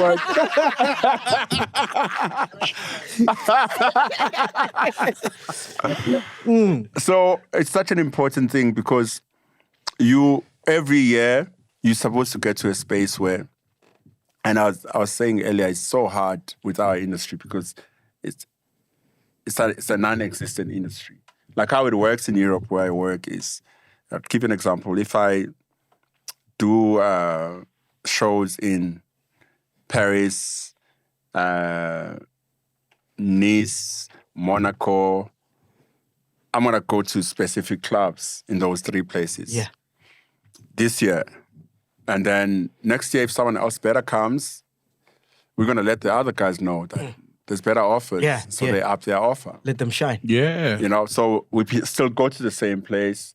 If someone else comes, so we are able to grow. So you know what's happening with piano, right? And hopefully you can shed some light with this, right? So number one, first problem we're seeing, and I'm talking like, because I released a piano EP a few months ago, right? Yeah. So there's a track I did with a very, it's not on the EP, but a very prominent piano guy. So I'm like, what's your publishing? You didn't know what publishing is. Hey. Oh. So that's one area. Another area, what's happening is that a lot of piano cats, it's gone global right now, right? In the diaspora areas. Yes. So they're getting a lot of bookings. Yes. But it's all via one agency. So like, as a Kabza, if your value is 10,000 pounds or whatever, you can never reach that because it's determined by the agency. Yeah. So you're always capped at whatever the agency thinks you are worth. I'm from that. Yeah. So what do you have to say regarding those two things? Man, it's very hard to determine value in this particular genre because you spoke of the diaspora, which is already limiting. So when it gets to a place where it's for everyone, it's easier to expand the business. because the diaspora promoters will always cap you. And so what needs to happen is, and I think, and I hope I'm right, I think Major League is doing that, where they are very aware of just building the brand, where they could possibly make more money when at home, but they're just going to, they keep planting their flag in all these diasporas, you know, even though the money may be small. That's my assumption. So for anyone who wants to grow, you're not gonna say, I'm big at home. Therefore, I was big at home when I took gigs for like 500 euros. Yeah. Oh. You know, and I knew that I had to, like, I'm watching my son start a career. Yeah, Such a beautiful thing to see. Yeah. You know, where he's so busy, and then I'm like, how much are you making? How much money are you making? And I'm like, oh. Do you understand? Yeah. Because you need to pay the school fees. Yeah, you crawled for him to walk. Yeah, Or you need others. to pay the school fees. Pay the school fees, you know, like that's where it's at. So if you are a Kabza brand and you want to break into that space, you need to know you are a newcomer, Yeah. Side. which is what I was. I'm telling you. I even got an award for being a newcomer. Phew. You know, when locally I had done Everything. I had my face on a Red Bull can already at home. I had so many awards. I did everything at home. So, but they were like, new guy, Newcomer. you're coming along nice.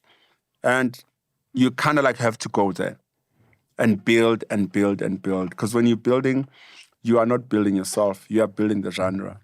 So the same mentality how you build locally, you gotta apply it there. Definitely. Become a newcomer all over. Definitely. And And nobody. that's why Major League is growing so much, because they exist now in that space. And their shows keep getting bigger and bigger. And you see in their content, the more content they post about how big their shows are, next time they're in a different town, people want to go because they saw how big Paris was. Yeah, I heard they're bigger than you in London. I was like, no way, it's not bigger than Black Coffee. Guys, they got no manga. Like, I didn't come here for a manga. I do not mother. I was I show love.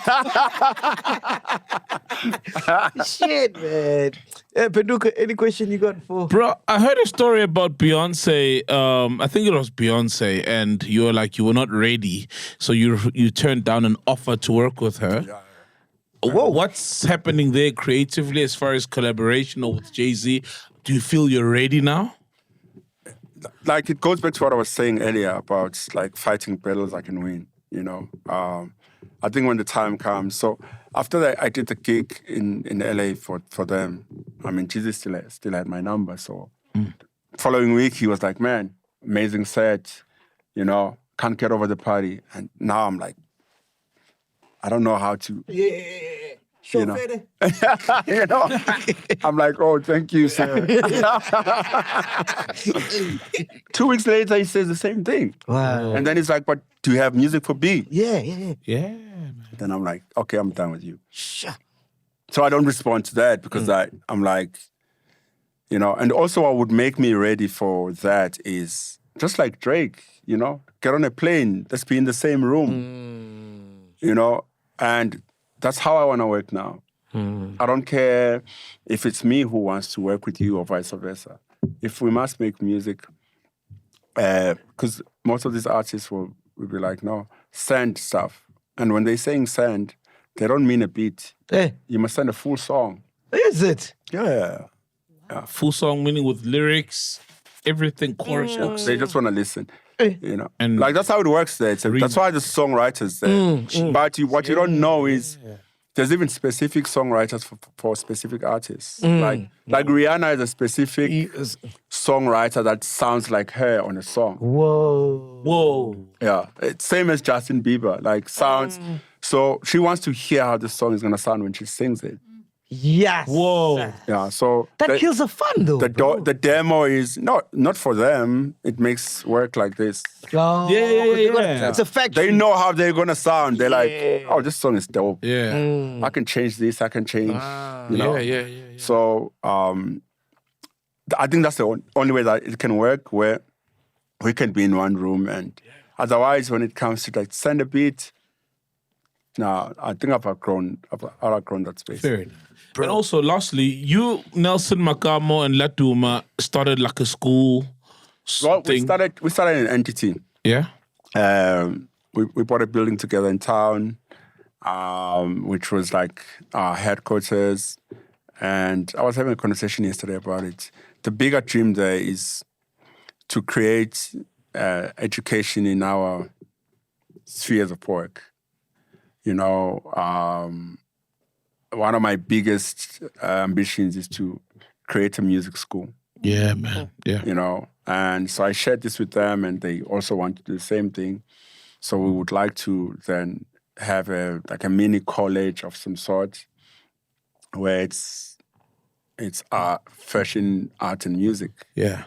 You know, being taught, and we create a new curriculum. So, being a music student, I know how crazy it is to study music today. You're basically wasting your time if you're starting to get a job. You know, so, and that goes for so many different Spheres. You know, so you kind of like need to create a system that takes you from being a student to a professional.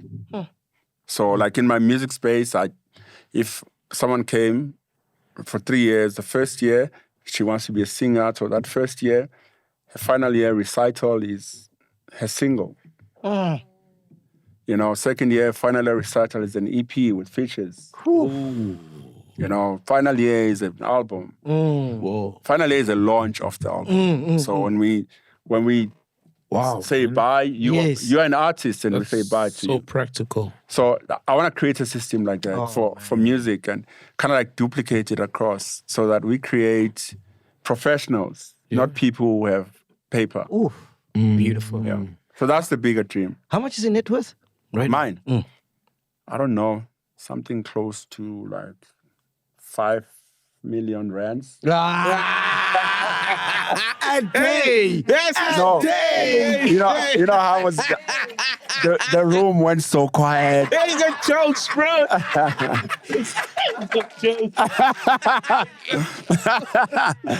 Everyone was like, It was, when you did the I'm a CEO interview. yeah. I hated that caption. Did you see? He I said hated it. 65 million. I hated that caption because that's not me. Yeah. But it does the job because Yeah, people are like that. yeah. People are like, oh, I want to listen. Yeah. And the interview is totally. So it's not $65 million.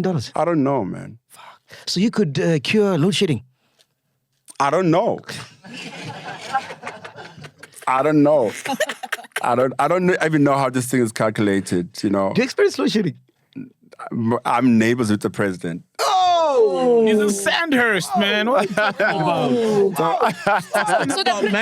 So the president does not experience load That's not what I'm saying. That's what I heard. I'm just saying where I live, you know. Yeah. The most beautiful thing, I mean, we were talking about my mom the other day when she moved from Devon, and the following morning or that week, you know, we would go for walks. You know, I'm like, let's go for a walk, you know. It's me, her, my girl, so we're taking a walk. And then I see like a group of people coming, somehow in suits. And we're walking down now, you know, towards the house. And I realize it's the president. Yeah. Yo. But can you like imagine my mom just moved to Joburg Yo. and then meeting the on the street, like her phone was like on fire. Like, listen, I'm neighbors with this guy. We take walks together. Oh, coffee, man. You're amazing. What's next, man? What are we busy with? What are we doing right now? Man, I think I find solace in working. You know, like I said, that's all I know. I'm just like intentional about building personal things that will last or like outlive my lifetime. Legacy. You know, one of the things that I'm working on that I'm probably next year I'm gonna start building. I want to build a Black Coffee Museum. Oh, you need to, bro. You know. Yeah. And please have this interview played the whole time. Oh my 24/7. God. Which part? So I'm more in that space where I've done everything exciting a young guy can do. I'm old now. You know, I bought all the cars I've always. You know, like growing up in the township, you think success is based on, you know, yeah. So I had a long conversation with one of the artists the other day about that. You know, I'm like, we as Black people and mostly artists need to understand when we've crossed the line, where you've ticked the box. Yes. You know, Vision board, there's no vision. you've ticked it. You know, you never thought you can own a Seed 63 Mercedes. You're the first one in your family. Then you do, and then it's done. Don't do it again. Don't buy 5 more. Yeah. Because then it becomes a loop of. So I've been there. You know. You can't say that. You've got a Maserati, No. Lamborghini. No, I don't have a Maserati. You read too much tabloids. Like, I don't have. Maserati was there a long time ago. What cars do you have now? You lie.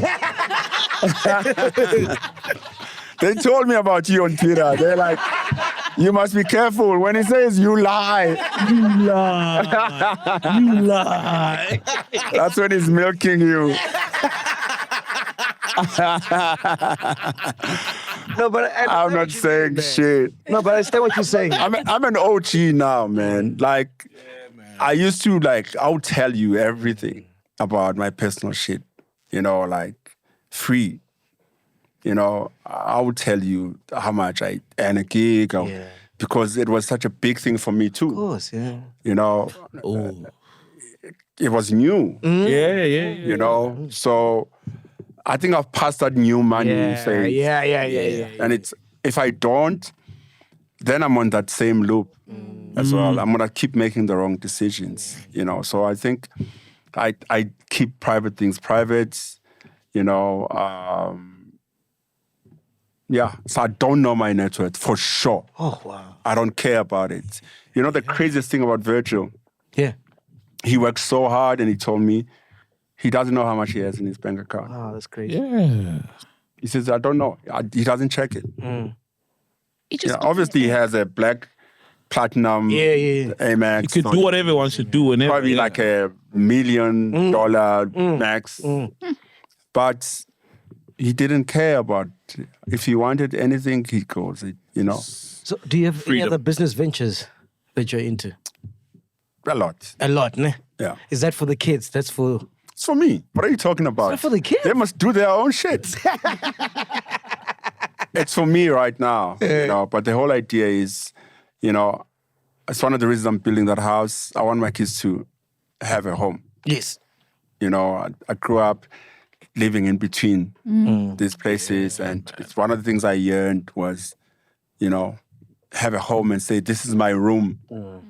You know, so I want my kids to have like a place where they belong, and they can go try different things in the world. If they fail, they at least know There's home. You know, there's a solid home, and so I want to facilitate those things for my kids. Is there any kid of yours that's taken after you? Not the one. Sona. Sona's the DJ. It's Sona, yeah. Is he the one? He's taking after you, ne? The rest are like, hey, what's this DJ? So I was laughing the other day in the family group. My mom sends a text. He's like, I've cooked Sunday. I've cooked lunch. You guys can come and have lunch. And he sends a selfie. And behind him is like a building in Dubai. Yeah, I said, sorry, Gogo, I'm not around. I'm beautiful. Oh, proud. Beautiful, man. You know, like really, beautiful. You know, like that's the life I want for my kids. I want my kids to be better than me, man. So he's the CEO of Soulistic agency? The agency. Oh, okay, and then he's DJing now. He's not a CEO. Oh, okay. He's a shareholder. And he's DJing. He's a DJ. Yeah. Wow. And he's had to work harder because, like, obviously people think... First of all, Esona, people don't know, Esona has always been a music guy.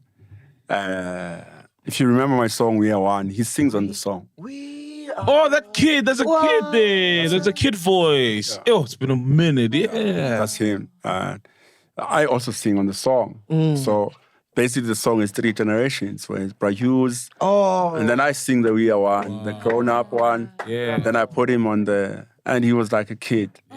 So Kid voice there. he's always had a studio in his room. Oh. He's always had a studio. So, but we actually had and I recorded it because I want to use it on my EP album. Sorry. documentary, like the conversation. okay, So yes. when I found out about DJing, I sat down with him and I said, "What are you doing?" Yeah. And so he almost broke down, telling me how much he's been afraid to do it. Oh, wow. Oh, man. The pressure is too much, and now he's at a space. He's in a space where he's like he doesn't care. Actually, what people say and how they will compare him, and Oh, brilliant. and he's running with it. I don't even know where he is actually right now. I don't know where in the world he is. What's your favorite track? Black Coffee track? That's a hard one, man. I can tell you mine. It changes all the time, man. You know what's Trying mine? to think if I did a song in Tonga. Chirilo. No. Chirilo. Oh. Chirilo. You know what's mine? Yeah. Come to Me. It's a good one. Bro, you did something there, man. At the time. No, I Go know. back to the time. And it sounds amazing. Till this day. Yeah, it sounds And then amazing. obviously Shikana, Your Eyes, Beautiful, Drive. Oh, when that song too came, many. the Shikana song came and people were like, nah. Going back to what you were saying. Yeah. But just listen to the music. Yeah. So you don't have a favorite track? It changes all the time. What's it now? What's it right now? I don't know, man. What's your song? Bro, there's too many. Nah. I can't mean, there's too many. I could name you a lot of songs, like from Masquerades to Dance Again. We Dance Again. I'm Afraid of the Dark. And then there's too many. I was playing that Crazy. after a long time. And I was like, man, I'm dope. No, I listened. Yeah. I listened to it. I'm like, sonically, I mean, for the time when it came out and all the little elements, and how Nakane sings, I'm like, man, I'm the shit.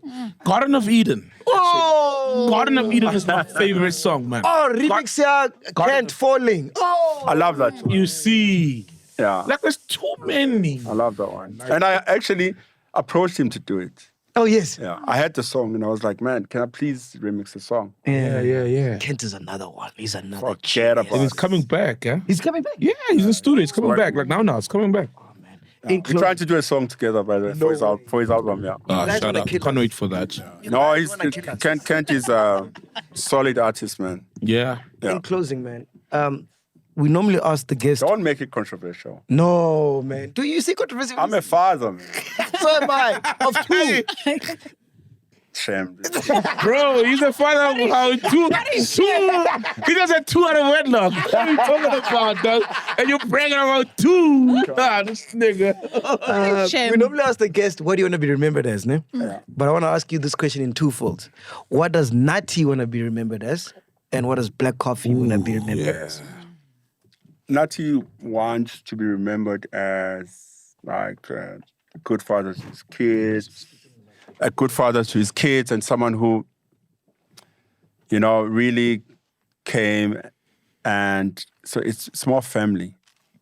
Is that referring to this as this is my family remembering me, basically. How I've turned lemon into lemonade in the family, basically. I'm trying to,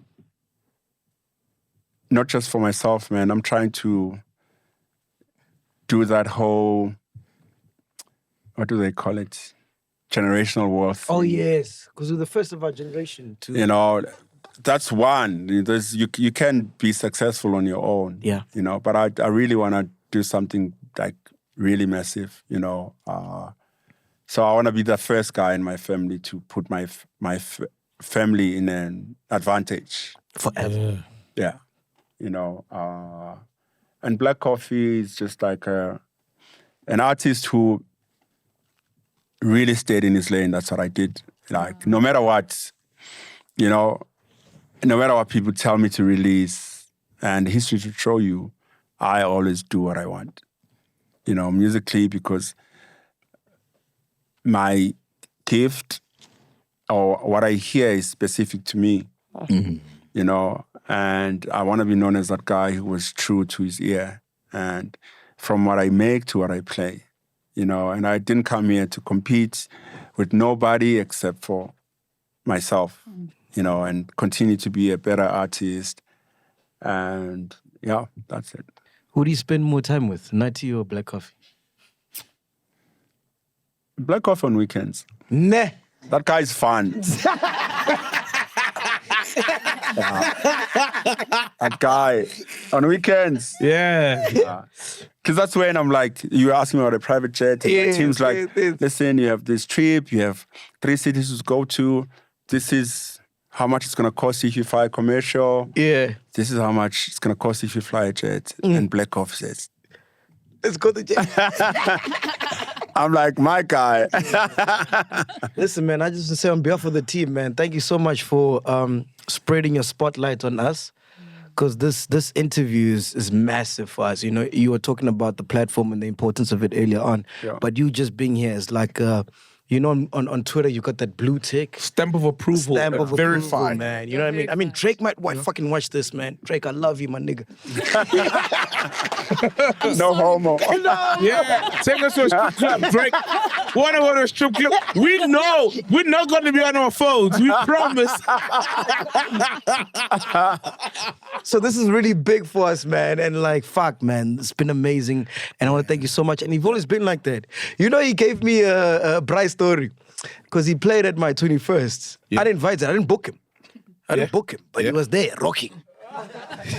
So now I've got a bright story. Every time they're like, hey, Black Coffee released a song. Like, that guy. Oh, he played at my 21st. Black Coffee won a Grammy. Oh, yeah, he played at my 21st. So shout out to you, man. Thank you so much. Shout out, man. You're turning 47 in March. Oh, well, what are you planning, man? I'm planning to. The reason I'm late is I was having a meeting with the guy that's helping me with my estate planning and stuff. So I have 3 more years in the industry where I want to really like push. Yeah. And at 50, I want to retire. Wow. And my retirement is not me stopping like to do the gigs and making music. It's more like just choosing, where to play, who to play for, and when. I want to, slow down. So on my 47th, I'm doing nothing but working. I'll be in Vegas with Black Coffee. Oh, man. That nigga.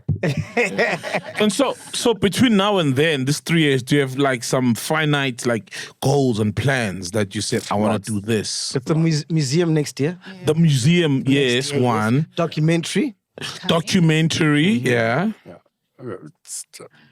Buy a lot of property. Beautiful. Yeah. Buy a lot of property. And what about a strip club? Coffee until it goes black. No, it's fine. This is normally the time to close the show, yeah? So it gets worse. It gets worse.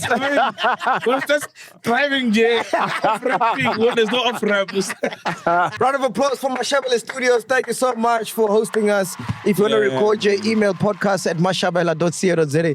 Why me and so the only ones clapping? Come on, guys. Oh, guys. You're under Mashabela's roof. You're under Mashabela's roof. You're cool. Shining the spotlight. Thank you so much for coming through. Here's a vice sneaker. This is probably local. Oh, nice, man. I've seen this on Twitter. Yeah, it's Black Oat, man. Muzi's the guy we work with, so we've partnered up with them. Yes, man. All our guests, we give them vice sneakers. This is yours. Appreciate it. And I know you don't drink. I need sneakers. I need more. Yeah, I know you love local stuff like MacG. No, bro. Easy like that. Ne? Yeah. So this is my own gin, Grandeur. Oh, I've seen it. You've seen it, ne? I know you don't drink, but maybe That's you're why you always fucked up on the show. Now you understand. Hey, man. Thank you, man. Podcast and chill. Peace. Welcome to Black Excellence. Do not fear, for if you do, just sip on some grandeur And if you still do, ask ourselves, what would Mapapunzi do?